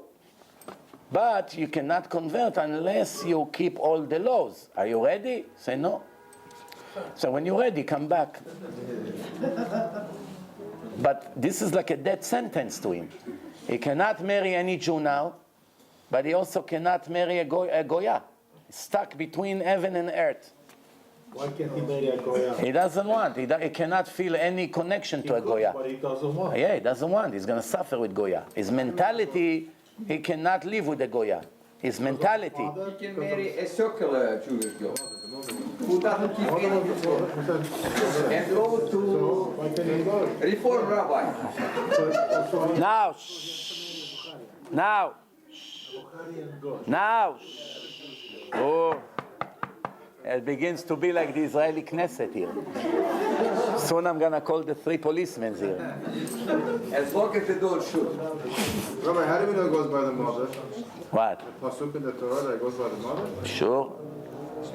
The religion goes by the mother only. Abba mina goya karui bna. Someone who comes from a non-Jewish woman is called her son, not your son. Pasuk? Yeah, it's pasuk, and it's also gemarot shlemot, how they learn it. למען יהודייה שהתחתנה עם אחמד, והילד גודל כמו אחמד קטן. Big problem. He's a Jew. The Hamas is full of Jewish terrorists. They brainwash them as Arabs. They think they're Muslims, but their mother is Jewish, and they're killing Jews. They're killing their own brothers. Yeah, we are aware of this. There's all different kinds of numbers. The highest estimation that I heard estimate that is 60,000 Jewish women from the beginning of Israel until now married Arabs in Israel. 60,000. It sounds to me personally that it's an exaggeration. We don't know the statistic, but there are speakers who come from Lev Leachim, Ad Leachim, all these organizations, and they throw numbers. No matter how you look at that, it's a big tragedy, because everybody talks in many thousand. How many? We don't know for sure. It's hard to keep statistic. But for sure, it's many, many thousands. And these many thousand, even if it's 5,000 in 7 years, 5,000. 5,000 after 7 years become hundreds of thousands when bringing 17 terrorists to the world. 17 terrorists that they're Jewish, they think they're Arabs, they brainwash to kill Jews, they're not even aware that their mother is Jewish. She never told them. It's a very common problem. So, next thing, next question. Are we allowed to put inside the Sefer Torah GPS tracking device? That if someone stole it, because in Israel, believe it or not, they steal Sifrei Torah. Usually it's the Arabs who do it. They break into the shul, they steal it, they know every Sefer Torah it's $30, $40, $50,000, and then they sell it for 10, you know? But the question now, if we put a GPS device inside the Sefer Torah somewhere, attached or whatever, then if the Sefer Torah will get stolen, we can find on the computer where it is, and we can go and save it. However, you're not allowed to attach anything to the Sefer Torah. It's disrespect for the Sefer Torah. It's the holiest thing in the world. So the question is this considered taking down the level of the holiness of the Torah by attaching it to it? Or it's actually for the honor of the Torah? That the Torah will not be thrown in a garage or somewhere in a shelf or on the floor. Why don't they just buy a better inside the Yitzchak? Maybe you could put it to the wood of the Sefer Torah. What about muktzeh? The answer is, for the sake of the safety of the Sefer Torah, it's perfectly fine to attach it. It's no problem. However, what about muktzeh on Shabbat? If there's an electronic device attached to the Sefer Torah, and you pick it up, you're moving the muktzeh. It only gets activated if you check. Let me ask you a question. On Shabbat, you see this remote? I'm not going to activate it. Of course, I'm not going to press the button. But can I take it now here and put it over here on the shelf? I can't. Why? It's muktzeh. Same thing. I know I'm not going to activate it. I'm very careful with that. But we're not allowed to move it. The question is, if we put it, then we're only going to be able to use the Sefer Torah in 6 days, not on Shabbat. We can remove this device on Shabbat. So remove it Friday. Friday night at midnight, the Arabs break into the shul and steal it. You come Shachrit in the morning. Ya'amod, Michael HaKohen, open, no Sefer Torah. So they give you Chumash. You should know that on Shabbat it's not supposed to happen. But if it happens, the probability is less. And in Torah, we're only going by probability. I want to tell you something. Please don't ever forget it. all the things that the Gemara say that if you do this, this will never happen to you. And if you do that, this will not happen to you. And if you do that, you will be blessed with that. That's a general rule. But every general rule has an exception to the rule. And the exception to the rule can be 20%. 80% it's going to save you. 20% it won't save you. So therefore, since there is a possibility that you're going to fall on a side that is an exception to the rule, why should you do it? So the answer is, it's not muktzeh. Why? If you hold it by itself, it's muktzeh. But if it's attached to something kosher, that you can move it. For instance, a wall unit on wheels. Big wall unit has a little lamp. In the middle door, there's a little lamp. You want to move the wall unit because something fell underneath. So you want to push it out, and you want to take it from underneath. You need it. I don't know, a book fell there, something. So you're allowed to move it? Yes. What about the lamp? It's not. It's called tiltul b'miktzat. It's no problem. Even a car. If there's no light in a car, it's all lights in a car is off. Let's say the battery is disconnected. You want to sleep in your car from Shabbat. You got stuck somewhere in a highway. Shabbat is in 2 minutes. You get off the road, you're not allowed to drive. Shabbat, what can you do? So you have to find yourself a place. You have to spend Shabbat in jail. You better have a nice car at least. So now what are you going to do? You don't want to be stuck in a car. You have to go to the bathroom. You have to do things. So you have to, what do? The only solution is to disconnect the battery. Like this, you can open the doors in and out. If you open the door, even if you take the light off, but there's still light on the dashboard. Every time you open, as a red light goes in and out, or whatever, there's a security device, whatever, or there's light also by the doors. It's very complicated. The best solution, you take the battery out, it takes a minute, you move it, you take it out, finished. So now you can open as much as you want. How can you open? There is light on the door. The door is full of muktzeh inside, buttons, devices, all kinds of electronic things, no problem. It's batel. It's batel. It's minority of the thing. It's called tiltul b'miktzat. So the point is, since it's attached to the Sefer Torah, and the Sefer Torah is not muktzeh, it's no problem.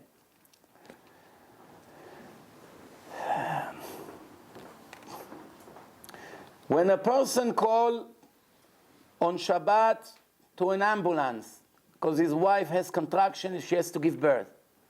If she is not going to make it in 20 minutes to the hospital, she will have to give birth at home. So it could be life risk even. But the problem is, he picks up the phone and he dials to, 100, I don't know, in Israel. There's 3 digits. 1, 2, 3. 911, it's in America. Okay, fine. In America, I call 911, send an ambulance to this address. Now, when you pick up the phone, electric circuits is opening or closing. It's electric. Phone, it's electric. Even though very, very low voltage, but it's electric. You touch the phone wires, you get a Zets from it. The problem is now, the emergency is over. You picked up the phone, and you told them, send an ambulance to Coney Island Avenue. So they're sending an ambulance. Now the question is, since the emergency and the pikuach nefesh is over, are you allowed to hang up the phone, or you must keep the phone open now?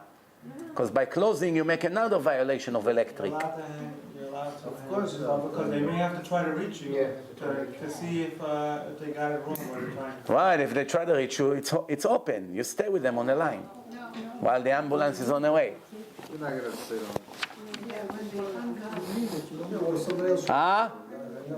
No.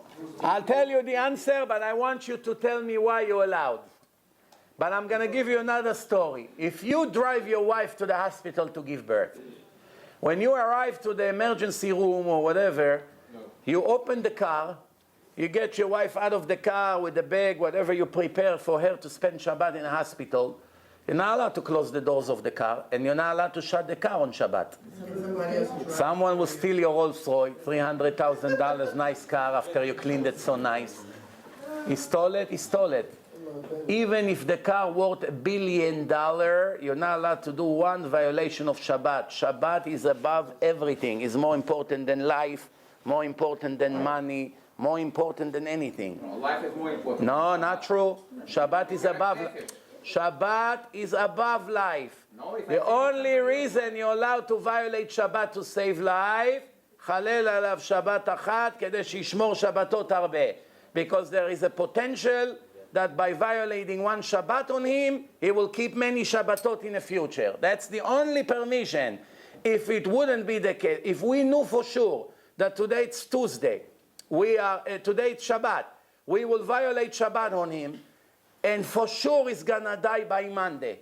There's no chance for him to make it to the next Shabbat. It's not so simple. We wouldn't be able to be Mechalel Shabbat on him to save his life from now until Tuesday. No.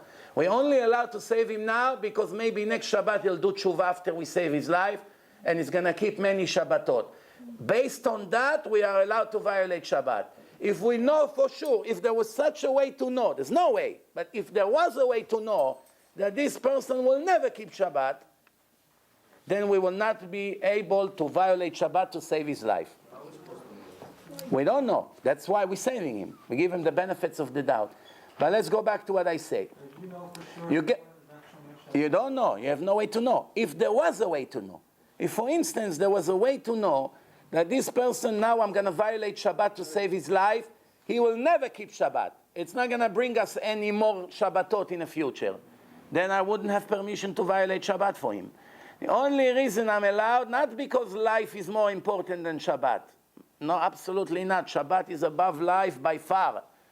Shabbat is the eternal covenant between the creator of the world to his children. It's above life. There are things in life that the Torah says execution right away. But Shabbat, We're saving the soul. yes, but Shabbat is above everything. So now, if you got to the hospital, you're not allowed to close the car. You can tell the goy over there, the one who works there, or one of the goyim, excuse me, it's an emergency. Please park the car for me. No problem. He's doing it for the sake of a sick person, whatever, fine.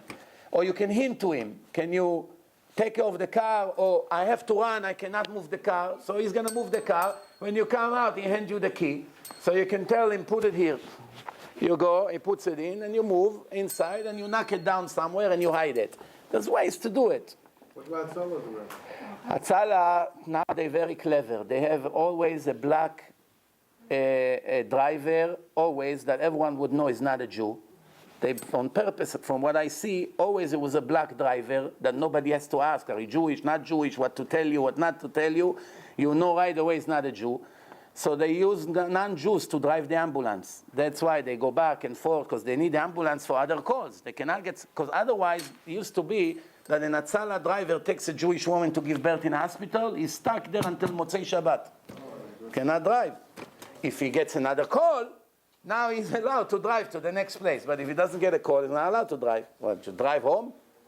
You understand? So what happened? Now if you picked up the phone, the emergency is over. Are you allowed to hang up the phone? Yes. Why? First of all, if they're going to try to reach me, I have the phone. No, I mean I'm with my phone. I hear if they reach me. No, that's it. Maybe after they hang up, they disconnected. You have to hang up. What if they want to call you back? Where are you? We're trying to find a way. We cannot find your house. You must hang it up. The cell phone today is automatic. The rabbi's talking about it. You cannot. What you say, Somebody calling and you know this. well, okay, first of all, they don't need the owner of the house to give direction. Today with the GPS and the waves and all these things, they know right away where you are. And they know where the call came from. They see it. That's not the issue here. There's a different reason why you're allowed to hang up the phone. Because by not hanging up the phone, you're occupying one line. If another person who needs to call for emergency will die because you caught one extra line. You don't call the next line. Sure you do. After they hang up on you, there is no. Not true. Not true. Not true. You can even pick up the phone 5 minutes later and the line is still on. I'm telling you. By any chance, do you know what my education background is? All right, here we go again. How was Monte Carlo, by the way? But do you know what is my education? I know that sometimes you want to hang up the phone. You are dying to hang up the phone. And after 5 minutes you pick up, hello? Absolutely, because you didn't hang up. But the moment they hang up on their end, they disconnected on their end. No, you hang up already. You call. Hold on. You call. You call the ambulance. That's it. Phone call. But if I'm not hanging up, I'm the one who called them. Oh, They disconnecting it on their end. They hang up. Doesn't matter. All right. And my background is engineer of electronic communication. So in that case, I learned it when I was 17 years old. you're not allowed to hang up the phone. If you're right, then you're not allowed to hang up the phone. If you're right. Okay, By the next. way, the fact that you're holding the line, it still doesn't matter because they have thousands of lines. How do you know? How do I know? In Israel, they have thousands of lines. Absolutely, you know. Do you know how many times people call 911 in Israel, 100, and there was no answer for more than a minute? Yes, you know why? Why? Operators are busy. Lines are available. You hear the beeps. Operators are busy. Lines are available. Aha, this guy has an answer to everything. I may retire earlier than what's scheduled. How was Nanak? I tell you later. All right. Yeah, you know how many people asked me if he sent me the text last week? Do you remember about the text? Did I? I even forward him one. Did I? Did the Russian guy send the text about the whole lecture or no? Did I? Oh, almost everything. No, not almost. I said it's going to be close. I said 15 subjects. 15 days. 20% you know. You said 50 subjects. Okay, let's agree on 50. Oh, come on.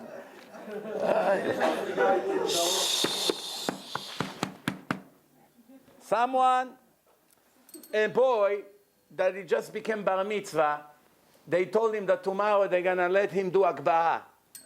That he goes around and pick up the Torah. So he wants to go Friday night and practice. Is he allowed to take the Sefer Torah and go like this Friday night to see if he can pick it up or no? Allowed. Why not? Preparation for mitzvah. What's wrong with that? Doesn't do it because he wants to play with that basketball. He wants to to prepare for tomorrow that he won't be embarrassed in front of hundreds of people.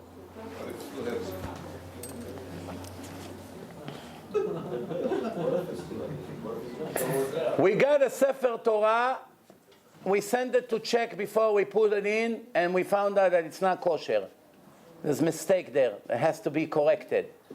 Someone told us that it's a curse to have a non-kosher Sefer Torah in the house. What should we do now?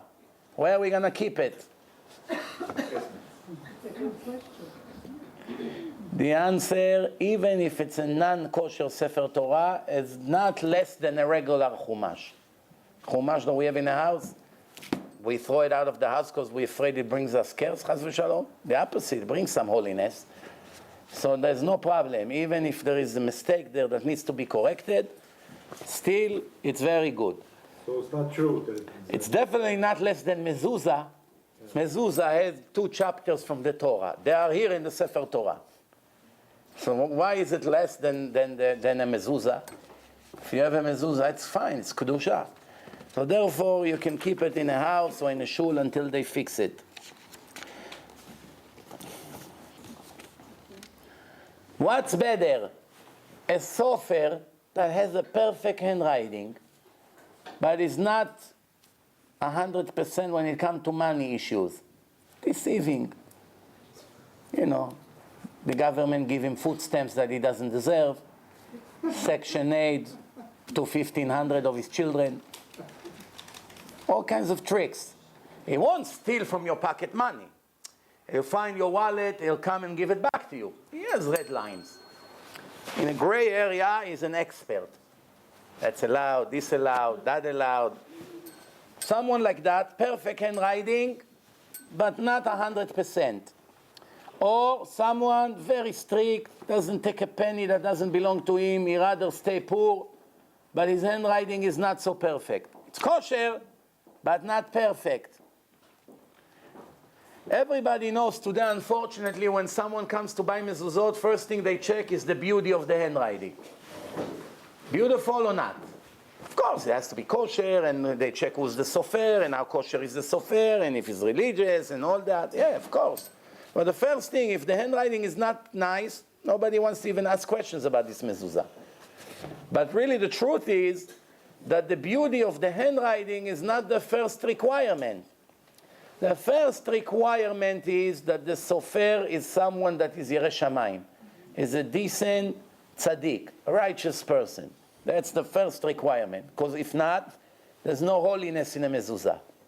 That's number one. Number two, he has to know all the halachot, all the laws. Because sometimes he may not know certain halakha, he fixed something that he's not supposed to fix. The mezuzah will never be kosher forever now. It looks beautiful, but it's not kosher. And he's not a criminal. He didn't do it knowing he's making a sin. He's just ignorant. He didn't know the laws. And he violated one of the rules who made the mezuzah not kosher and cannot be fixed. You take it to 50 checks in a computer. They check, magnify glass. Beautiful mezuzah. Wow. Amazing. In reality, in Shamayim, it's perfectly non-kosher. Perfectly. Completely not kosher. So you have to be very careful who you buy from. When I get my mezuzot, first of all, I require that they have certificate from the Badatz and from Rav Mazuz, Sfaradi and Ashkenazi. They know all the chumrot. Every year they get tested. They go to mikveh. They learn Torah every day. They know all the halachot. It's people that don't have radio, no television, none of this phony world lifestyle, short pants and a quarter yarmulke with short sleeves, riding while they're listening to a goyish singer in the background. We're not interested in this kind of mezuzot. Only top of the line. And in the end, it's half the price of what they buy the other kind of mezuzot. It's all opposite of what it should be. You understand? Same thing with the tefillin and everything. It's actually the only one who gets the supervision of the Badatz. And for the ultra-religious people here, they know until the Badatz give you a stamp. I don't want to say they take your heart out, but you get the point. It's not so simple to get kashrut from them. They're very strict, very, very strict.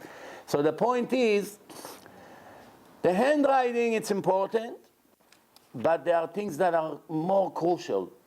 So what's better? To get from a sofer, it's not a thief, but it's not 100% clean hands. Maybe the government give him more than he... Oh, so the question now, what's better? To take mezuzah that is not as beauty, but very tzaddik wrote it? Or it could be that he used to be beautiful, but now he got very old and his hand is shaking already, he's in his 70s, 80s, it's not as he used to be 30 years ago. So it's not as beautiful as he used to be, but he's a 100% kosher, holy person. What's better? The best way is to take perfect writing and perfect person. And Baruch Hashem, it can be done. So why compromise? Why? But let's say now there's no other way. It's either this or that. What's the answer? Of course, someone that his hand is completely clean. Hands full of stolen goods, riding mezuzot of Hashem. How much kedusha it's going to be? ידינו לא שפכו את הדם הזה, אשרי יושב ביתך, פותח את ידיך. I've seen that someone that his hands is full of stolen goods, he steals all the time from his customers. In פותח את ידיך, Chazal say that a person, it's the source of the parnasa. That a person should wide open his hands, his palms. פותח את ידיך, Hashem is opening his hands, it's an analogy. הוא משביע לכל חי רצון, and feed every creature in universe. So that someone who knows a thief not to do like this. Better you go like this. Why? Why you're putting your hands like this open, full of stolen money and cheating and deceiving? Better either you go like this or you don't do like this at all. פותח את ידיך, put your pockets your hands in the pockets. Why? It's like the pig. Chazal say the pig has the nerve. He put his legs, his front legs in the front. He said, look, אני מפריס פרסה, I'm kosher. He has one of the signs of kashrut, not both. To trick you, he always go like this with his legs. Don't do it. Next thing.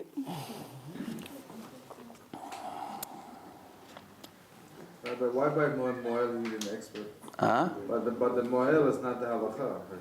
Moel also needs to know halachot. Somebody who's an expert, but not such a Riyot Shemayim. Yeah. And somebody who's a big chacham, but he's not so good, you go with the guy who's average. Because of that, why by that is not? Well, as long as he doesn't have a record of butchering the kids, you know. Yeah, but Yeah. because of health reasons. Health, of course, pikuach nefesh. You know, in the old days, I don't know if they still do it, what do you call these things that when the babies have to make, they make them sit on a plastic thing? Huh?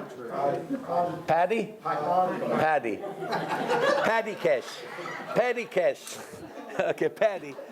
So now the question is, the husband asked, my library full of Gmarot, full of Chumashim, full of holy books, and my wife puts the baby on a paddy where? In my room, covered, surrounded with Sifrei Torah, and he makes his Chinese meal over there, he's cooking over there. Allowed or not allowed? If it's a nursing baby, it's allowed.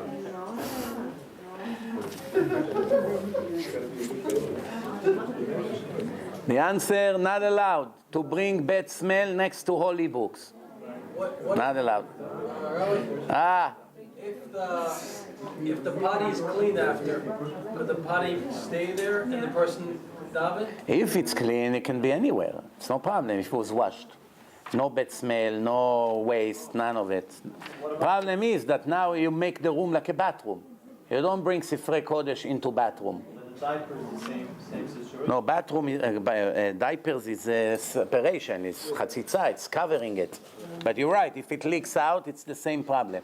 But even diaper, if it's bad smell, you're not allowed to pray there. You have to go far away. Are we allowed to sit with our back to the books on the shelf? There's a lot of Torah books on the shelf. There's two ways to sit. Let's say this whole wall was all covered with books. And some people sit there with the back to there, but they can sit over there facing the books. There is any difference, or it doesn't matter? Better to sit facing the book or with the back to the books? You can sit face, Or it doesn't matter? it matters. Better if you can choose the seat, it's better to be facing. But if not, it's not a big deal. You can sit back. No such requirement. The answer is, when it comes to regular printed books, you can sit with your front to it or with your back to it. But if you have a chair that your back is facing the Aron Kodesh, where the Sefer Torah is inside, you're not allowed to sit with your back to the Aron Kodesh. To sit. Nobody does. No, sitting on the side. They don't sit right here. A chair sitting like this. I never saw such thing. They sit on the side. On the side, it's no problem. You're not with your back to it. Speech is temporary visit. It's not sitting down, settling down. Next. Can we change clothes to a baby in a room that there is books? Just change him quickly. Not making him make. Just change what he has in his diaper. And there are books in a room, on the shelves. Up to 9 years old, yes. Up to 9 years old. After that, no.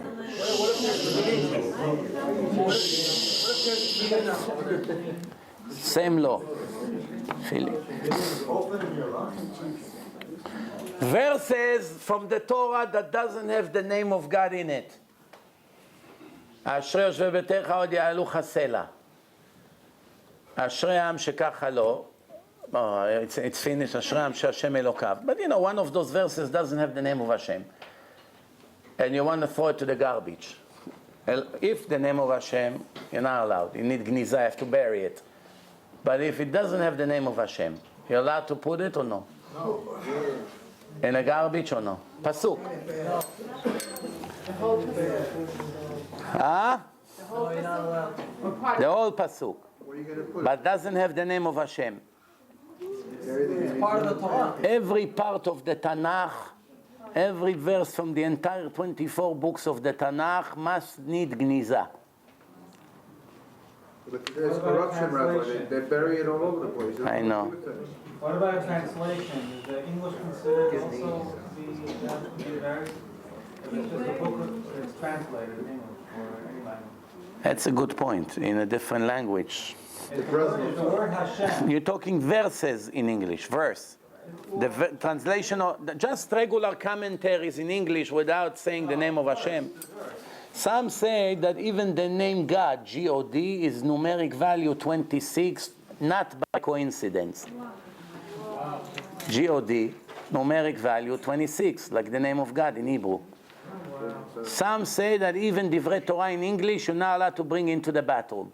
But that's for different reason, because when you read it, you think about holy things.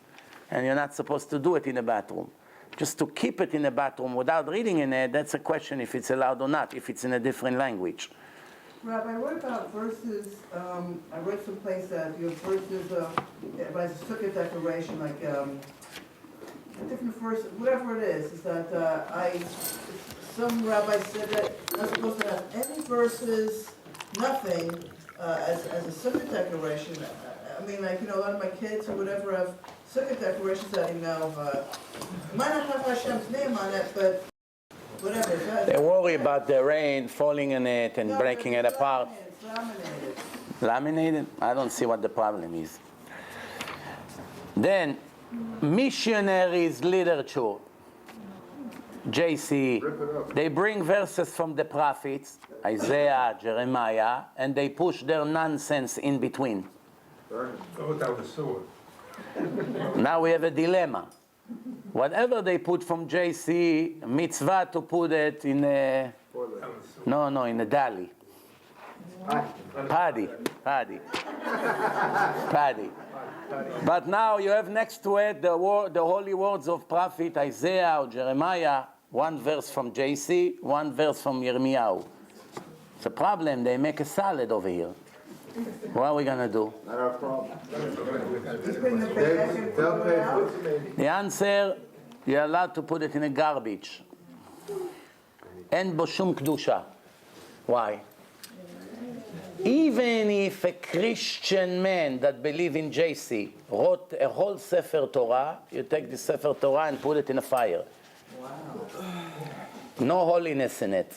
What if he comes His kavanah though was his God. That's Yeah. why not? What about ספר תורה שכתבו מין, look in שו"ת איגרות משה, רב משה פיינשטיין, יורה דעה קע"ב, and many other books of course. if someone is not Shomei Shabbat and you wrote a Sefer Torah? Also no קדושה in it, but you're not allowed to throw it in a garbage. Maybe it's תינוק שנשבע, there's dilemmas here. There's still a difference between מחלל Shabbat and an idol worshipper. I tell you something. I have in my house many mezuzot that Messianic Jews wrote. That they said that Lubavitcher Rabbi is the Messiah, and you have to connect to Hashem through him, and you have to pray to him, and the children education depend on his blessing, and you have to talk to him, and you have to ask him questions, and this is their entire world and their God.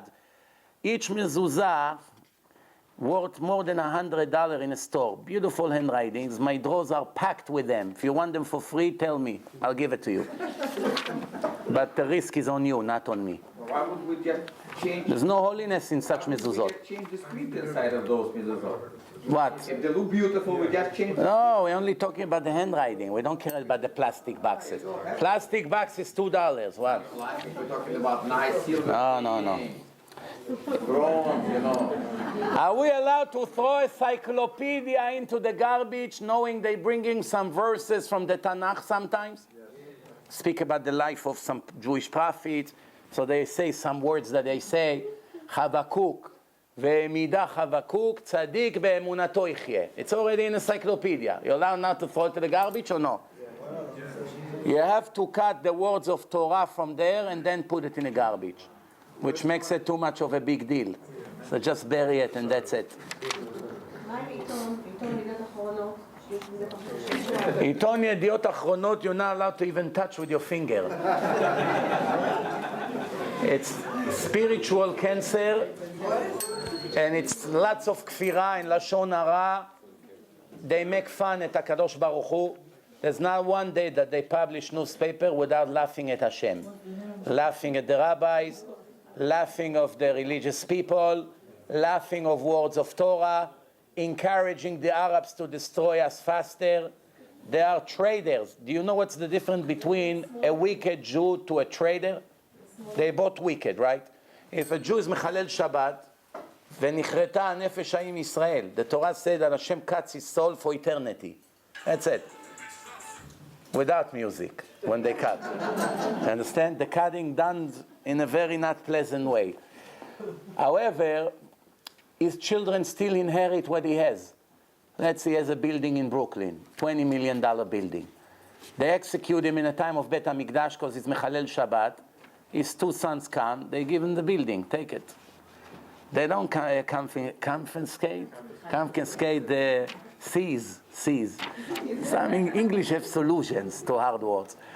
So, so they can take it. But if the father is a spy, trader, that helped the enemy to kill Jews, supported them, went to their parents, eat with them candy. You know how many Jews went to the house of the parents of those two terrorists who murdered the 4 holy rabbis and say to them, condolences, we came here to participate in your grief. Jews from Israel. Erev Rav Imach Shimam. The worst one, Neturei Karta. The worst ones. The first one who ran to hug them and put Palestinian flag is the Neturei Karta with their hats and their beard. Yeah. Ahmadinejad gives them millions. No, at least I understand why they kiss him. They kiss the money that comes from his checkbook. Well, what did these two murderers that just killed 4 innocent Jews give them that they went to hug them? Do you understand what it means? When the ideology begins to be a little rotten, in the beginning it was only a little rotten. 60, 70 years later, that's what becomes. When you shoot, when you aim to the target, if you move the gun by 1 millimeter, nothing, what's 1 millimeter? In 1 inch, there are 25 millimeters. So 1 millimeter, it's 1/25 of an inch. It's nothing. You don't even see it. It's like a page from a book. That's how thin it is. If you move the gun by 1 millimeter, if you shoot only to 4 or 5 feet, it would still hit the target. But the more the bullet is traveling, the more it goes away from the target. This 1 millimeter becomes 3, 4, 5, 1 feet, 1 yard, 2 yards, 5 yards, 100 yards. In the end, it lands in a different country. So when you begin to go off the way, you're only 1 step to the side of the road. No big deal, it's still on the road. Wait another 10 minutes, you're completely by the bushes. Wait another 10 minutes, you're in the middle of the ocean. That's what happened to Neturei Karta. That's what happened to them. They used to be normal Satmar. Satmar has a strong argument. They kidnapped the Yemenite Jews? Kidnap the Temanim? No, but no. There are 2 different stories when kidnapping the Yemenites. The ones who kidnapped the Temanim was the secular Zionist communists. They stole the babies from the hospital and gave them to parents who did not have kids. And they told the Yemenite parents that their kids died, thinking they already have 7, 8 kids. What do they need another Saadia? Let's take him and make him yoili. That's what happened in Israel with one of the biggest tragedies. However, what Satmar did is it's not fair to compare what they do to what they did. They took their kids knowing their parents will never see them. Satmar only went to bring them from Yemen to here for only one reason. They don't really need them. It's a big headache for them to raise them, to take care of them, different ideology, different mentality, different accent, different clothing, different prayers, different everything. They don't really need them. Only reason they went to get them from Yemen here to Monroe, to Monsey, to save them from the Israeli secular government who make them all Reshaim. What happened to all the Yemenites who went to Israel? 90% of them became Goyim. They're all Mechalelei Shabbat, big criminals in the jails. Why? How they became like that? All the grandparents of the Temanim were all holy. In Yemen, until today, there was not one Yemenite Jew ever was violator of Shabbat. Until today, ever in a history. You can tell me, of course. I don't need your testimony. We all know it's very clear. עד היום היו שומרים שבת. For Moshe Rabbeinu, like she said, and I agree with that, and I know it, and I investigated that, in Yemen, Jews never ever violated Shabbat, even one of them. However, when the communists brought them from Yemen to Israel, in one generation, they turned all of them to full goyim. Complete. They're all mechalelei Shabbat, almost all, not all. The word all, it's a little bit tricky. When it's 90%, you already meant to say all, but it's not all. There are still a lot of big tzaddikim, shomrei mitzvot, Baruch Hashem, who struggled and made it. But large, almost all became secular.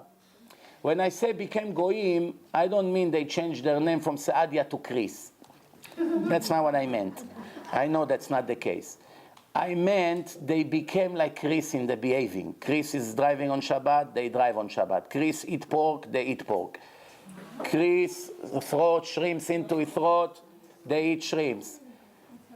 But you know, we started the people from America, they wanted to be like the Americans. The Israelis became America.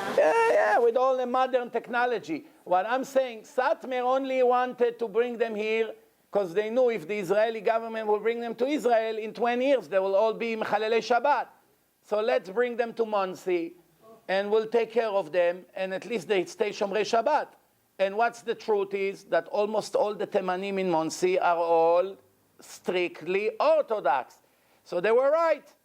However, whenever you do a mitzvah, sometimes there's politics get involved also. Money from the government, foundation, donations. But I promise you, if you compare what Satmar gained compared to what they invested a lot more than what they gained. It's not simple to take a people with complete different mentality, complete different language, complete different clothing and different things and different customs, and change them from what they are into Hasidish, ultra Hasidish Satmar, very, very far one from another. In reality, Baruch Hashem, they keep mitzvot. That's all I care. If they speak with this accent or this accent, I'm not worried about it. If they change their Yemenite clothes to Hasidish outfit, it's the last thing I'm worried about. Those things are not making a person go to heaven or hell. It's the size of his jacket or the color of it. But if he's Mechalel Shabbat, it's critical. If he's eating taref, it's critical. If he's making averot, it's critical. And they kept them religious. With all the agony, with all the problem, and there was incidents. Look, no operation goes smooth. The Israeli took the kidnapped from Entebbe, from Idi Amin. Some soldiers died. It was a huge success. Until today, everyone speaks about the Entebbe, the Israeli commando. They went and they got them, and they released the hostages. But nobody talks about the fact that some of the best soldiers died. The brother of Netanyahu died. If he wouldn't die, he would be the prime minister today. What do you think? He was in a much higher level than his brother. You understand? So, maybe you wouldn't run to Jordan every time Obama sneezes. Run quickly before we put you on a ban. So anyway, next question is, what happened about Quran or New Testament that has Tanakh, has the prophets, has the Torah, has Jewish prophets, and they added their nonsense attached to it? Is the nonsense that they attach make the entire book contaminated? Or you have an obligation to cut it in the middle? From here, you keep on the shelf. From here, you put in the dali, in a paddy. In a paddy. Which one? Huh? Published as one, you throw it all out. I want to tell you a story. There's one policeman in Israel, his name is Yaakov. What's his job? Chablan Mishtara. You know what it means, Chablan Mishtara? He has a big van, lab inside, and he's the first one who called to terrorist site. But he has a special robot. Let's say there's a bag. Someone left a bag in a central bus station. And they announce, anyone who wants this bag, please come take it. Nobody comes for 1 hour. No, everyone is afraid. That's how you live in Israel. You live with fear. So he brings a robot, and he has a remote. And the robot goes over there and shoot a special bomb. They clear all the area, and he shoot. and he blow the bag, and then after that they see if there was a bomb or not. That's the way. That's the regular procedure. This Yaakov was a non-religious policeman. He became a Baal Tshuva, and he wrote his story. And I happened to read it. He wrote his story. What made him a Baal Tshuva? He was completely secular, working Shabbat as usual, everything. He said that every time he went to blow a bag, after that they opened the bag and see what's inside. Whenever there was a Jewish Tanakh, it always remained complete, not burned, nothing. The clothes went on fire, everything. He was able always to open it and see nothing happened to it. One time, coincidence. Second time, coincidence. 10 times, no big miracle, but it can be still coincidence. But after years, he said to himself, cannot be. What's going on? It has to be a special protection on this book. It cannot be coincidence. Every other book gets burned. This always remains. One time he went on a site, he blew the bag, he opened it, and he see Tanakh in Hebrew, completely burned. All black. He said, how can it be? Here goes my whole theory. Right, the disappointment, he already failed the supervision of Hashem to his book. He opened it up, Abrit HaChadasha, the New Testament. The first book went on fire. He went to Rav Zilberstein to show him, and he told him the whole story, and Rav Zilberstein published it in his book. And this Yaakov, after that, said, Hashem did not leave me a choice.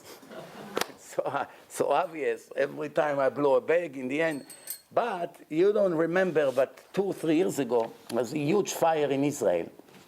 And they show from a helicopter how the fire went to a place, a rooming home.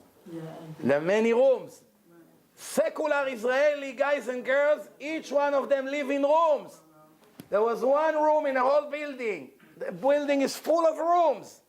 There was one room in the middle of the building. All the other rooms were burned completely.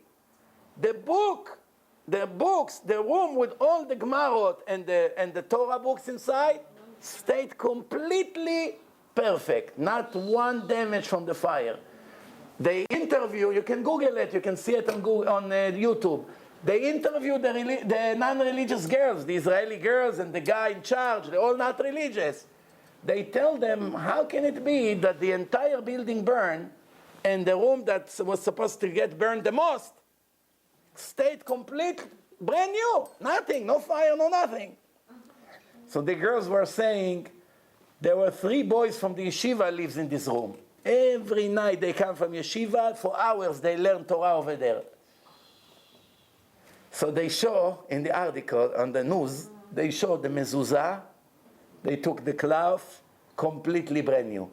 The Mezuzah did not get burned. The whole door is burned. The frame is burned. The case of the Mezuzah is burned. The inside of the Mezuzah, paper, did not get burned. They go inside, they show you with the camera, everything is burned. They came to the room with all the Gemarot, complete. Also rocket from Gaza that went to one of the cities in the south of Israel, in a shul, that Shabbat, חזן לא היה. אז הוא שם פתק למתפללים, אני חולה, I'm sorry, the חזן he was sick that Shabbat in this shul. And so the people that prayed went next door. That Shabbat, the rocket fell right there, nothing happened to the Sefer Torah, everything else was burned, but the rocket on that Shabbat fell on this building. We have one tragedy and we all focus on that, but we forget that 1,000 miracles happened before that tragedy came. That part we forget. We got used to the miracles. 4,500 missiles fell on Israel. Nobody got killed. Maybe 1 or 2, that's it.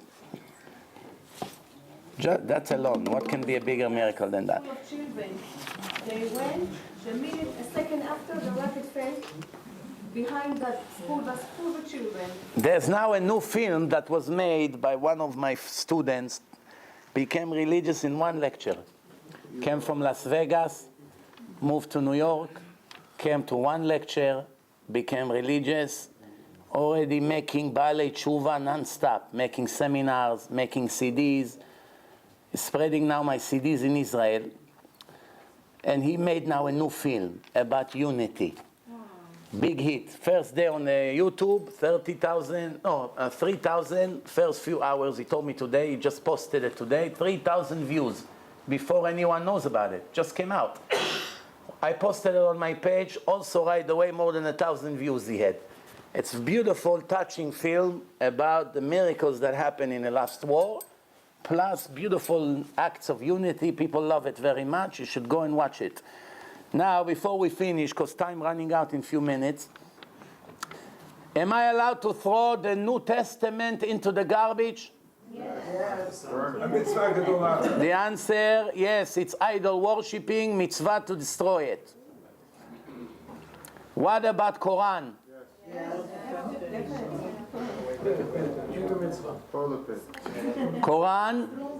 Quran, we should bury in the ground. Why?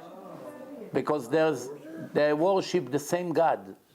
They're full of baloney with their nonsense. But after all, they call to the same God. Because of that, it's not idol worshipping. Even though I have a guy who is an expert in Islam who constantly attacks me every time I said that Islam is not idol worshipping. He attacks me non-stop to stop saying it because it's 100% idol worshipping and he can prove it. So I'm going to bring his comment here. But from what I learned in all the books, the Islam is not idol worshipping. That's why it's allowed to hide from the rain in a mosque. But you're not allowed to step one step into a church. You're not allowed to step into a Reform shul, or conservative shul, or a church, or Seventh-day Advantage, or Hare Krishna, and the rest of the nonsense, but in a mosque you're allowed to hide, or to work inside. Stand Shemar Nesra next door to a Muslim. What about the basement from the church? What about the basement from the church? How much have to go down? Church is a church. Doesn't matter what room in a church. Shh. Now. Shh. What if you do burn the Torah? A stamp that was printed by communist wicked people, but they put a verse from the Tanakh on it. The stamp needs gniza or no? Yes. With the verse. אם ישכחך ירושלים, תשכח ימיני.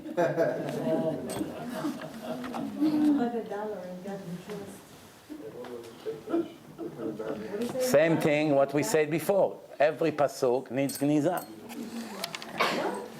A case of a mezuzah needs gniza or no? The cover, the plastic or the aluminum or the silver. If the mezuzah was replaced, whatever, or you just have an extra case that was used for a mezuzah, not from the factory. From the factory, there's no mezuzah in it, so there's no holiness in it. After the mezuzah was in it, and then you want to get rid of this plastic and put a beautiful silver one, are you allowed to throw this plastic to the garbage, or you need to bury it also? The answer, you have to treat it with holiness. Why? Because it's tashmishei kedusha. It was used to hold something holy. Same thing the case of the tefillin or the boxes.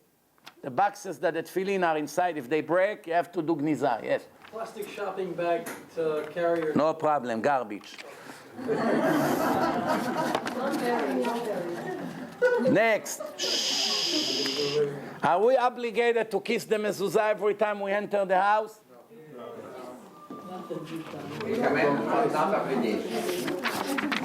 No obligation, but it shows to Hashem that you love His mitzvot.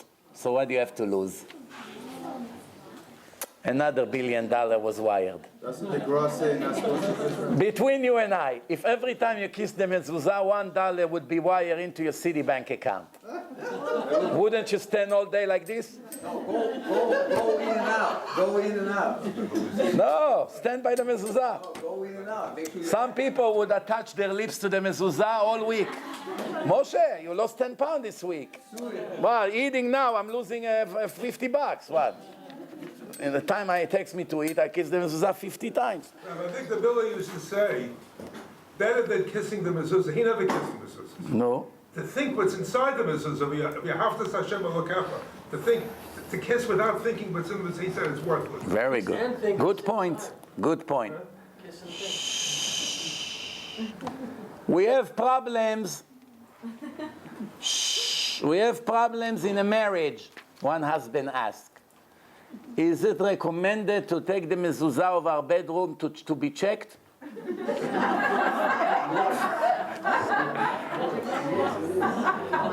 The answer, better to go to marriage counselor.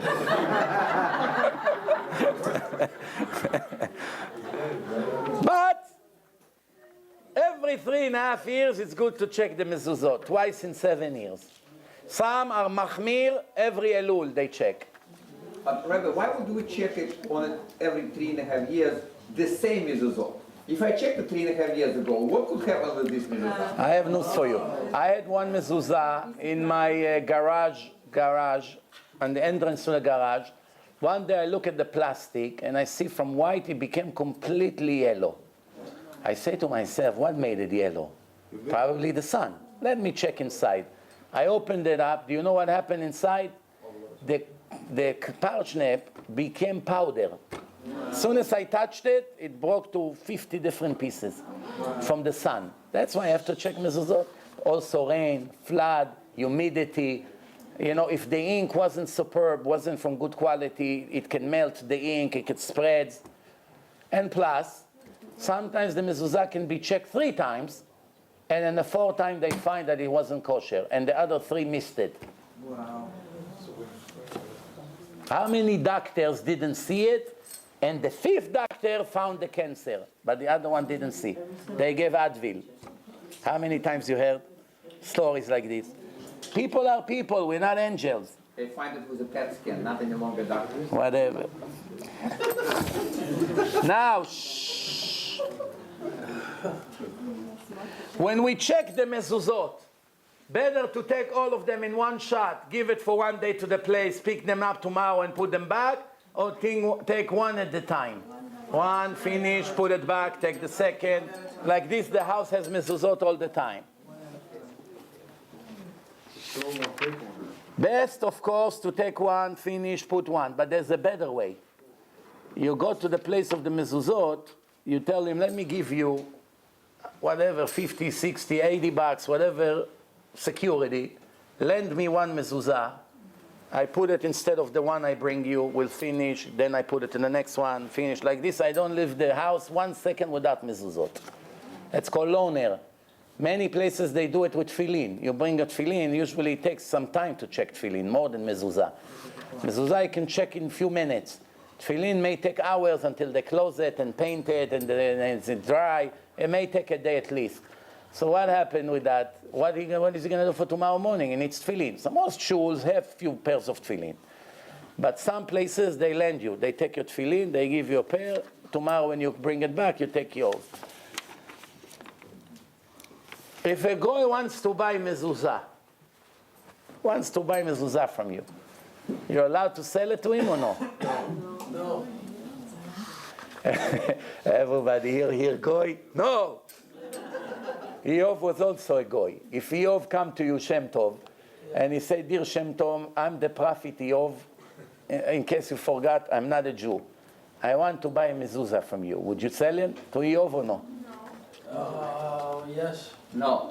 He is goyim, even if he's He the doesn't care Eov, he doesn't care anyone. No. He is a goyim. Goyim, even if he is a goyim prophet. The answer is, if a goy respects Hashem and is not a Christian, idol worshipper, and he loves Hashem, and he believes in a mezuzah, you're allowed to sell him mezuzah. Only if you know that he may take the mezuzah and disrespect it and do bad things with that, you're not allowed to give it to him.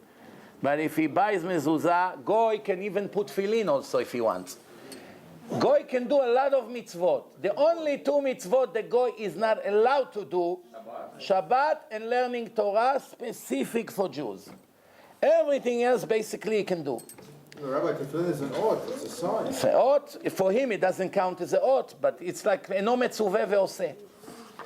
You understand the idea here or no? Now, if a mezuzah fell on the floor, is that a hint from Shamayim that it needs to be checked? No. Or no? Yes. Someone who thinks like this, making a violation of the Torah. Which violation? Lo tenachashu. It's a restriction from the 365 restriction. Everything that happens, that a person come, oh, because this has happened, it's a sign today I don't have to go to work and I can sleep all day. His wife said to him, Moshe, the last time you bought me a watch was 50 years ago. Don't you think it's time to change? Okay, tomorrow we'll go to the store. In the morning, no, Moshe, you say we're going to the store. I made a condition last night. I say, if I wake up before this time, then we get you the watch. If I will wake up after this time, that's a sign that Hashem doesn't want me to buy you this watch, knowing he never gets up on time. That's not allowed to do these things. If it's going to be raining tomorrow, it's a sign I have to stay home.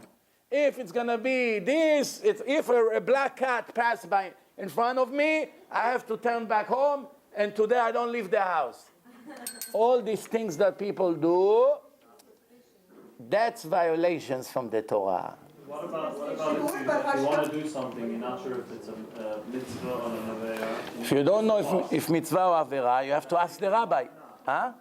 You want to know, like, should I take a car since to go there, or because if I miss the bus, it's maybe a sign for me not to. No. If you miss the bus, it's not a sign for anything. It's a sign that you had to wake up 5 minutes earlier. Yes. I thought about this, what you mentioned just now, Lo tenachashu, a lot. Yeah. I think that everyone does it to some degree. I don't know. It's a very common sin. I agree. For example, a person could say they have yisurim pain. Yes. They're supposed to do cheshbon nefesh. Yeah. Now in tshuva. Yeah. But everyone's gonna. But you gave a very bad example. I tell you why. You're right about the first statement that you made. Unfortunately, you're right. Almost all people violate these rules of lo tenachashu. It's a common sin, just like lo tachmod or other things. Some sins, it's very hard not to commit. However, if a person is sick and he begins to think Hashem sent it to me because I'm a sinner, that's a positive thinking, because the Torah already said that sicknesses comes only because of sins. Remember, en isurim belo chet. The Torah say, if you don't listen to me, I'm going to send you all the sicknesses that were in Egypt and the one that were not in Egypt. Which means everyone who got cancer, Hashem sent it to him. What's the reason? Only Hashem knows. He did something wrong in this life or in his previous life. It could be that in this life he's perfectly righteous, or it could be a kid that did not even make sins yet, but it could be from his previous life, and we don't know his previous life. That's why we don't have permission to comment. We don't have permission. So it could be anything, but for sure it's something that he did wrong. Unless, there is also an exception to the rule here, unless it's isurim shel ahava. There is a term in Chazal, in the Gemara, that's called suffering was sent by God to a person out of extra love that he has for him. Which means, here I am, I'm doubling your reward. I want to double your reward. You earn X amount of reward. I want to double your reward. 1 month I'm sending you horrible pain. And you continue to do the mitzvah with this pain, and I'm going to double right away your reward. Why? You don't deserve the pain. You're completely innocent. You're not a sinner. There's no reason why to send you pain or any sickness. Why does Hashem may do it? Because he knows the person is in a high level. He can tolerate it. He will pass the test.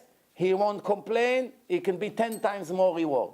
That's called Isurim Shel Ahava. But Isurim Shel Ahava, Chazal explain how do you know when it comes from love or when it comes from the sin.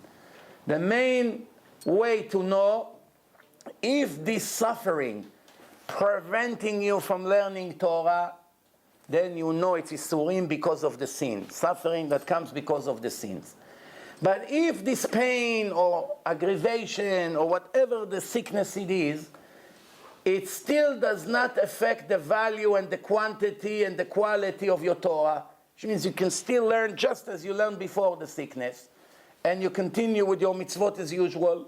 However, you have pain, you have aggravation, you have extra efforts that you have to make, but you still do not lose even 1 hour of your Torah, then it's possible that this is as results of love.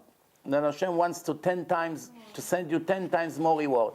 But if the suffering causes you to lose Torah and mitzvot, for sure it's not Isurim shel Ahava.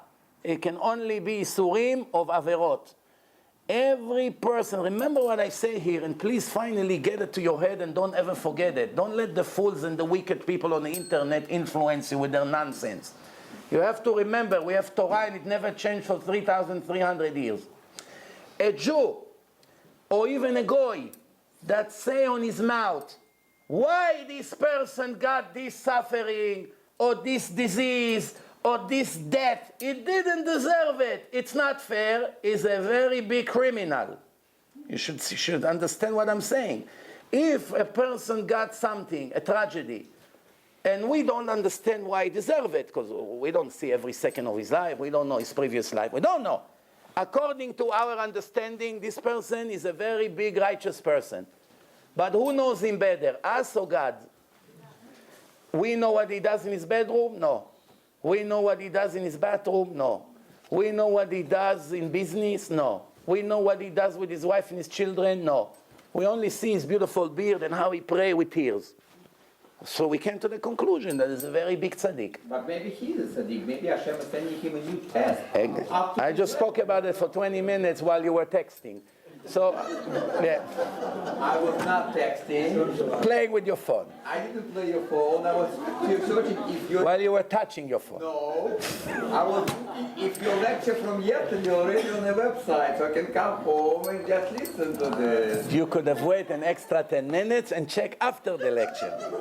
If it's in a website, it won't go anywhere in the next 10 minutes. That is what you were saying for the last 20 minutes. You can't do it with him, you can't do it without him. So anyway, if a person comment on by saying, oh, it's not fair, why Hashem did this? He didn't deserve it. From all the people, why him? Why this kid is suffering so much? Where is the justice? Everyone who speaks like that, it could be two things. Either is a complete בור ועם הארץ, ignorant, that doesn't know anything from Torah in life, or is a complete criminal. One of the two. Either way, it's not good. Either way, it's not good. Why? Why did it happen? Kol man de'avid, everything Hashem does, He does for good. He only knows why. The Torah say, everyone gets exactly what they deserve. Exactly, million times, exactly. Not 1% more, not 1% less.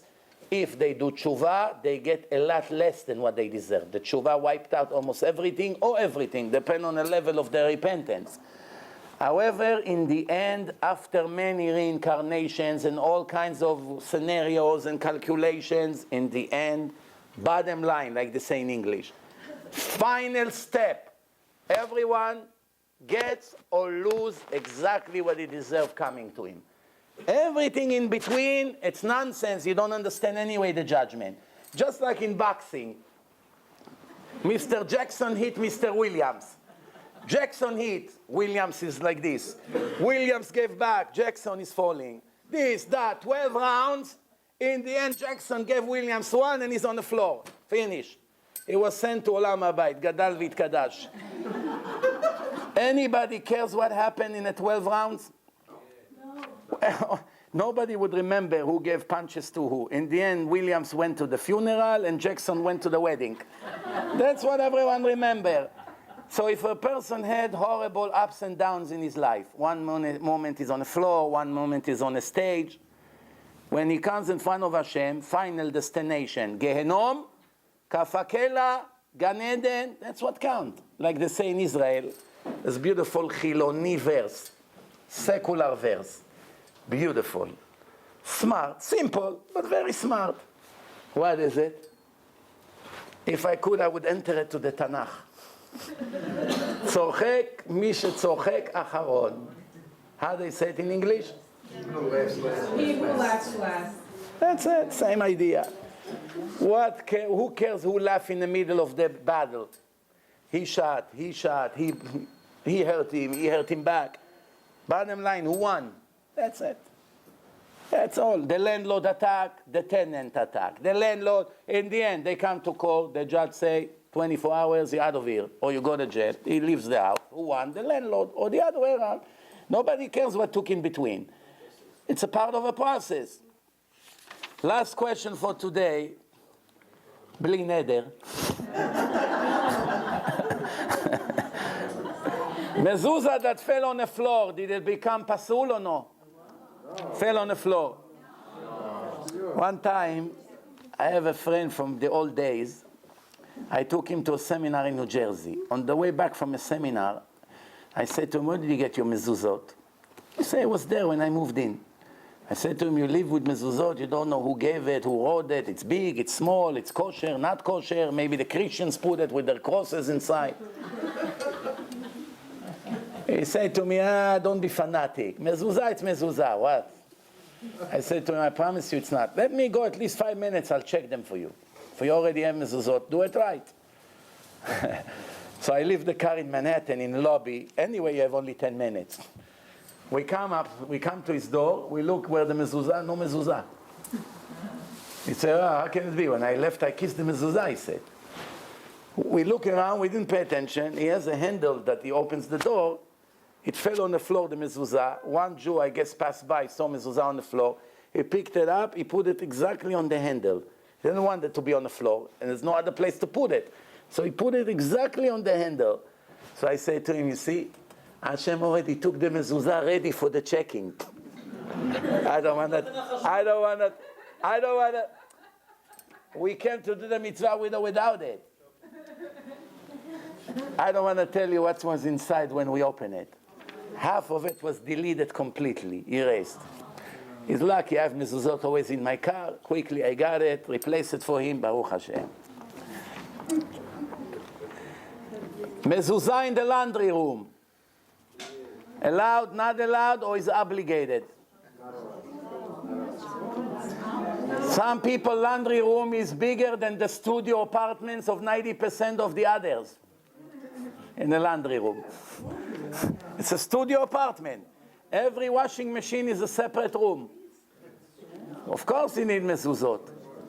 One time I went to put mezuzot in a house in Riverdale. Looks like the size of a big hotel. You know those big Holiday Inns hotel? That was the size of the house. More than 80 mezuzot, me and an assistant from morning to night sticking mezuzot in this house. Till we finally came to the crown of the mansion, the bedroom, the suite bedroom. I look at the closet of the lady over there. I see 300 pairs of shoes, literally. Burgundy, red, orange, green, black, brown, everything in order. I'm looking at this closet, I say it's bigger than my whole bedroom, this closet. So I'm thinking how many mezuzot this closet needs, because it has frames and another frame, and it's very big. Just the closet alone, you can put beds inside. Closets like this needs mezuzot, of course, can live in it. Wow. What about laundry room? Does it go also by the size of the room, or goes by if you have babies with diapers or no? If there's no babies and no, no paddy stuff, no paddy business. If there's no paddy business, I didn't say party. No party business, then of course, why? If the laundry room is big, it's a regular room. The question is when you have little kids, and there's a lot of paddy business going on over there, does he need mezuzah or no? Or not allowed to put mezuzah? Is it bathroom you're talking about, or? The kids are in the other. Laundry. Bathroom, of course, doesn't need mezuzah. And showers also. I'm talking laundry room. Yeah, so you, What do you think? yeah. If there's no diapers in this room going in and out, must have mezuzah. If the size of it 6 by 6, 6 feet by 6, which is 2 meter על 2 meter, 4 meter מרובע, it's an obligation to put mezuzah. Rabbi, what are the disposable diapers in the kids' room? Huh? The disposable diapers in the kids' room, you never leave in the kids' room after Mezuzah on the kids' door. No, in a kid's room you must put mezuzah, people live there. Laundry room, it's a different story. But again, I said, laundry room, if it has waste over there, not allowed. Now we have a Chinese or Indian or Thailandi or an Arab maid. And she live with us and she has a room. Can we put mezuzah in her room? We're not allowed, or we must put mezuzah? Because that's like her home. She lives in a basement or in a shed. Yeah. The obligation is who owns the house, not who live here for a month or two. So therefore, the owner of the house must put mezuzah in every room, in every door. What about my office? Lawyer, doctor. He has an obligation to put mezuzot, or it's a nice custom? Because he doesn't sleep in the office. The answer, yes, because people eat and drink there. What about storage office? Only files are stored. Nobody eats, nobody drinks, nobody sleeps there. You go in, take files, come out, lock the door. Like a big room closet. Needs mezuzah or no?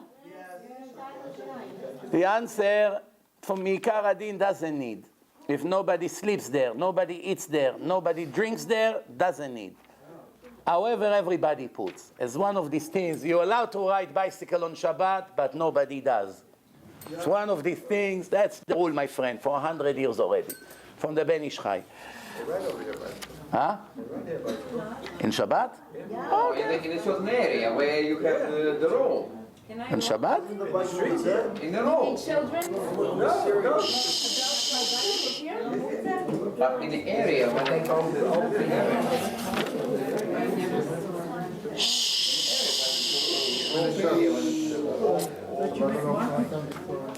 Yeah, but yes, you love. But not everywhere. Keep everywhere. We finished for today. We basically finished.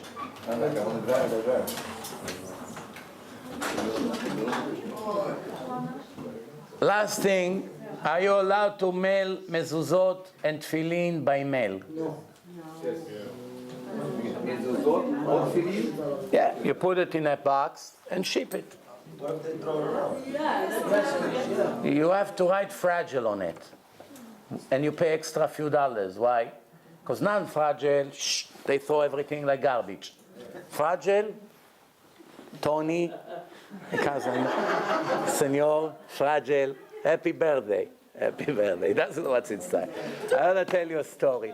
When I used to be in business, I used to work here in Port Washington in an industrial park. We had an office over there.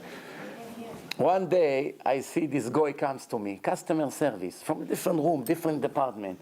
He said, listen, can you get me one cigar like that? I said, I don't smoke. I never smoked in my life. What cigar is he talking about? I don't realize that he's pointing at the mezuzah. I said like that, so I'm looking at the wall on the shelves. What? So he said to me, one of these cigars. This cigar. No, what can we do? Any questions before we finish? Yeah. From the Kabbalah, not allowed to go like this, because it's marbevinim chesed vedin. The right hand in Kabbalah, it's mercy. The left is judgment. Going like this and closing the hands, That's mixing the judgment and the mercy. I promise you one thing, no one that does it go to hell for that. But one Chilul Shabbat, very serious hell. Yes? Rollerblades on Shabbat? Allowed. Or Letzion, Rav Ben Zion Abba Shaul. Yes?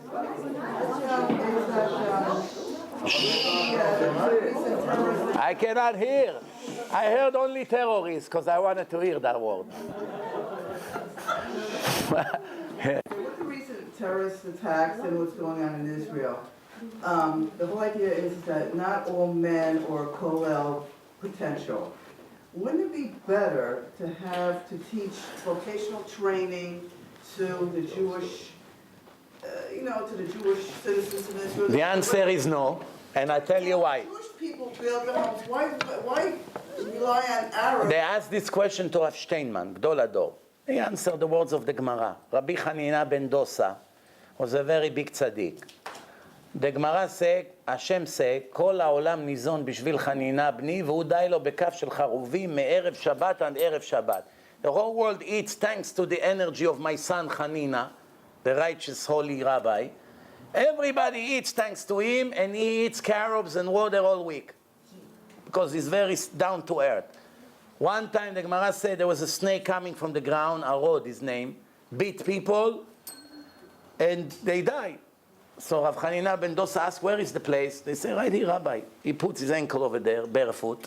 The snake came, beat him up, and there was a thing, you have to run into water to survive.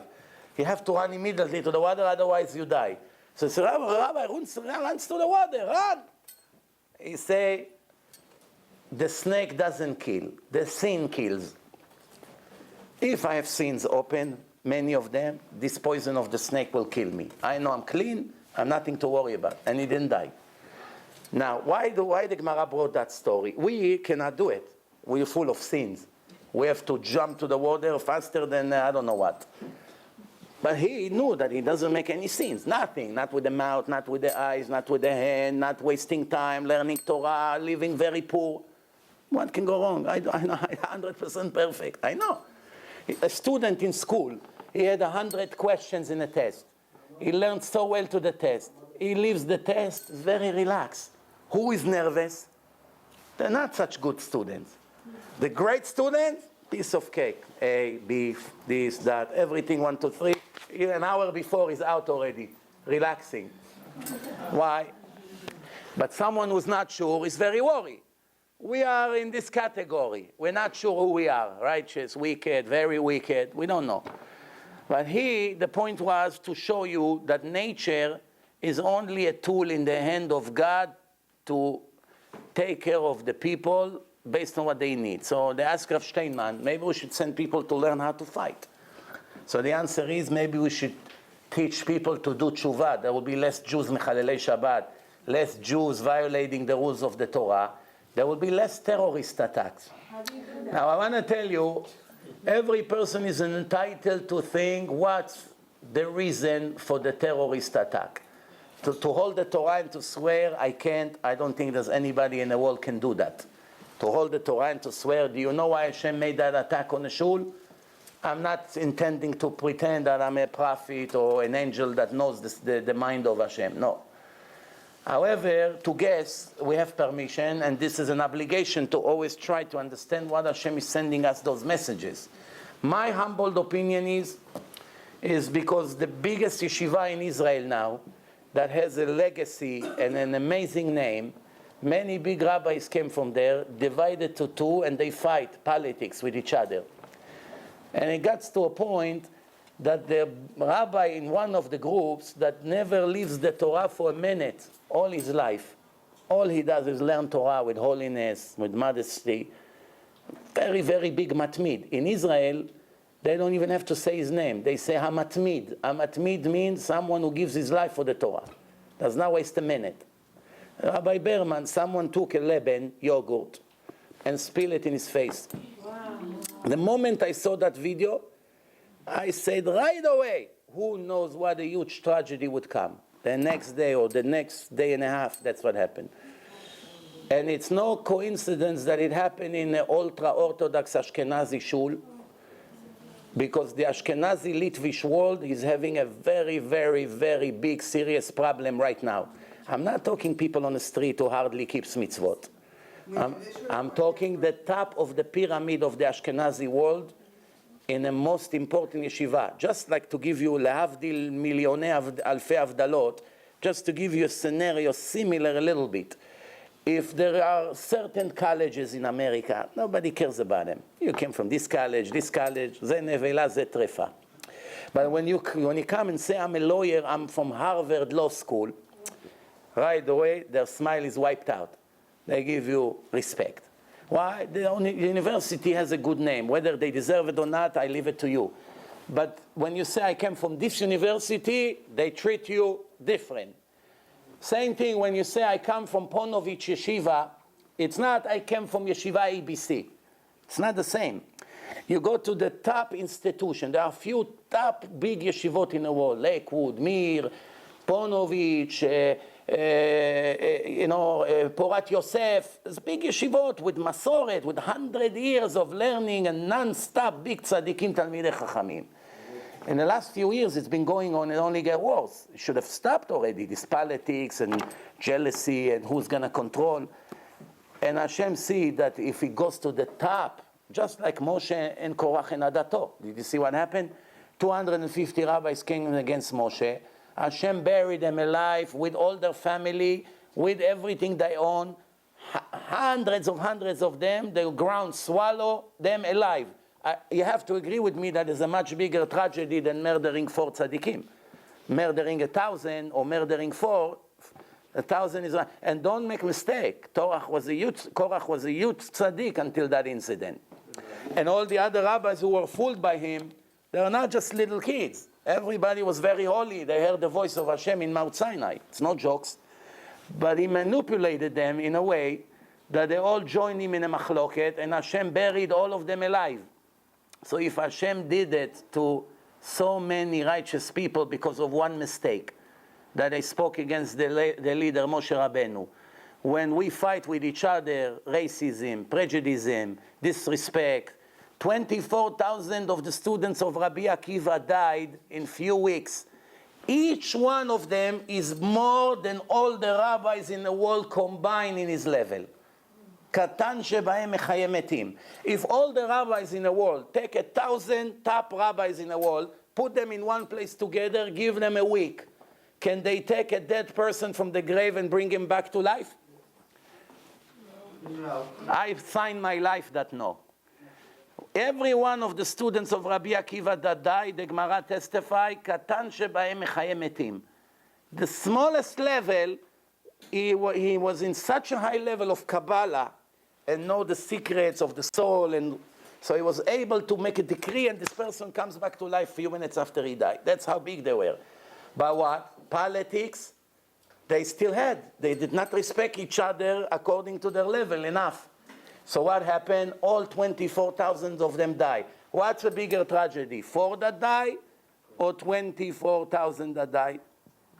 Rabbi, what I'm saying is that why... The sin kills, not the weapon. The weapon won't help. Why have Arabs build all the buildings that Jewish people live in, hire, train, Jewish construction, Jewish okay, now, Jewish, either I did not understand your question, or now you change your question. Yesterday you spoke about training to protect ourselves from the animals who comes to kill us. Why can't they... Why the ladies are too excited? There's no mouse tonight. No mouse.